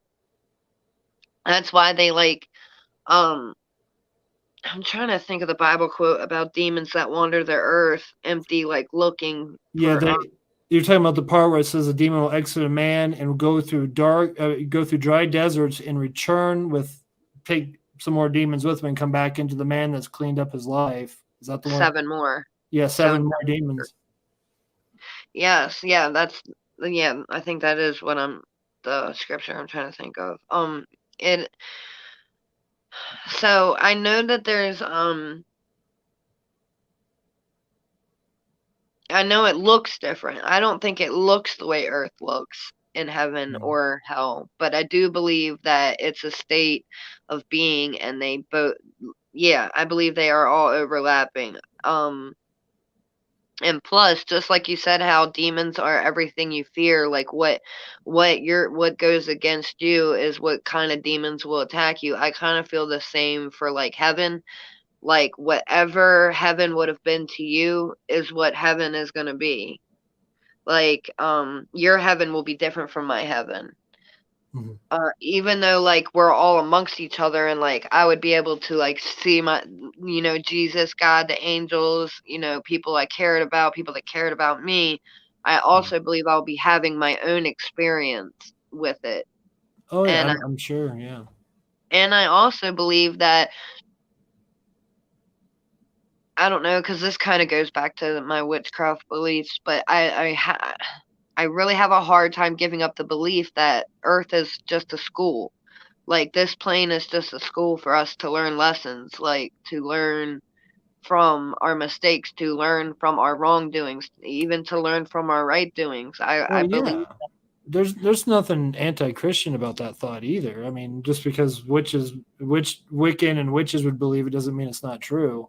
I think that's, so no, you're right. It is for us to learn about the God that created us, to get right with the God that created us, because we would want to learn about him and then get to meet him, So yeah, that's why we have the Holy Bible. There's much more to that than just, getting to meet him. But I mean, yes. In fact, in the Orthodox Church, we call it theosis. And theosis is where that we become more like Christ the more we learn and understand and walk the way that Christ walked. It's not just in the head; it's in the heart. It's in your all your being. Yeah, exactly. Every fiber of you. Right. So what New Agers and Wiccans and witches, all that power that they crave is the false. It's the passion of it is okay. In other words, what they're wanting is okay, but they're finding it through witchcraft, New Age, or anything like that. That's what I have found in Eastern Orthodoxy, but it's Christ that fulfills that need, not the opposite. And that's why, like the Eastern Orthodox, when we talk about metaphysics, and these are the church fathers too, the people that started, that were disciples of the apostles themselves. They talk about these energies, and definitely, I will be more prepared next time. And when I do a session again, I will talk about what we're talking about, but I want to get to the nitty gritty and go through Bible verses, the early church, like, from the writings of the 100s, 200s, 300s, what they talked about, these early church fathers. In fact, I'm reading St. John of Damascus. He wrote in the 300s. He's talking about the very thing that you just brought up. He talks about stuff like that. So it's pretty cool. Yeah, this is definitely my favorite topic. Me and Jeff always get on conversations like this. It's definitely spirituality and talking about angelic encounters, demonic encounters, godly encounters, and the way the world is and everything and how it ties in. It's all like, it's like a web. I don't know, it's crazy. And I just love talking about it. I could literally talk about it all night long. Right. Well, yeah. Well, anything spiritual and anything like that, I'm the same way. I could sit there and talk for hours and hours. that's my bread and butter. Like if you look, I'm in a hotel room right now, but all around me is nothing but books. I haven't even used the TV. I love to read, and all my stuff is about theology, spirituality, demonology, angelology, every ology out there. It's just crazy. Did you ever read the books? One, it was The Day Satan Called was one. And another one called He Came to Set the Captives Free. Have you ever read those books or anything like them? No, I mean, the one that captives free, is that, well, mine would probably be different because I'm thinking of the descent of Christ in Hades to overcome death and hell. So mine would probably be a different book than, probably wouldn't be the same subject. No. I hate to do this, but my phone is really screwing up. Can you guys hear me? Yeah. I cannot keep a charge. StreamYards does this on occasion, and I was going to trade my phone in this week, and I didn't. But John Davis says that there was a question asked by Greg. Greg, can you repost the question? Because I'm sorry, but this. Oh, I'm sorry about that. We've been on a tangent. We've been having fun, and I'm sorry. I'm not used to doing live streams. I got to get more used to it. Yeah, Donna, my phone is not cooperating with me at all. I'm scrolling up to find it. Hold on, Greg. I feel bad because I didn't even know he had asked the question. Well, Donna, I'm going to send my email address if you ever need anything, a Bible. If you need material, let me know. I got free stuff I can send you. So there's my email address. Awesome, cool beans. Hold on, give me 1 second. Does anybody see the question from Gray? I'm sorry, Gray. All right, hold on. The relation between intelligence. No, we were trying to answer Gray's question. He was talking about the very thing you and I were talking about, Brian. The difference between religious and science, and Christianity and science. We were talking about it. In fact, I brought up that book. If he's in here, this is, instead of me going through hours and hours on, because we're gonna have to end this here in a second. But this book is Atheism Dead by Eric Metaxas. Get that book. If that's what you're talking about, get that book, man. It's good stuff. It just came out 2021 of December, I believe. So it's very, very, very new book. Does a great job. You said it's at 10:10. My phone will not go past 2 or 3%. I don't understand, but I think he was trying to give you a timestamp of where his question. Yeah, unfortunately, I can't do it while I'm live on StreamYard. I'm sure there's a way, but see. Yeah, there's no way I could figure that out, Gray. I'm sorry. It says I responded, or I'm sorry, I expand. Oh, he did expound on the question. Okay. I expanded on all the question like you asked, but I'm not for sure. Okay. Oh, okay. I'm gonna say this to Gray. He says that second, intelligent people tend to adapt an analytic as opposed to an intuitive. Now, what he's saying is like, okay, here's actually how this scale goes. I can show you how this scale goes. A low IQ for somebody, I'm not saying real low, but just maybe an average IQ, people don't have a problem believing in God. And then when you get to the higher IQ, that's where you see either people that are very devout Christians, or a lot of them become atheists and are more in evolution. But here's the thing: when you get to a super large, I mean, like super, like high IQ, like almost schizophrenic IQ, those people usually are Christian, and most people don't know that. But that is the scale. If that's what he wants, that's just one thing that he said that I wanted to touch on. So people with a super high IQ, they can see the patterns and the symbolisms in life, how these patterns that we come across, all these patterns. And then the immaterial come to the material, heaven and earth intertwining, and they work like gears. So that the spiritual realm is not so immaterial that people think of an immaterial thing just because of spirit. But there's a lot I could say there. That's another tangent. That would take me forever to explain. But okay, awesome. I'll do that, Don.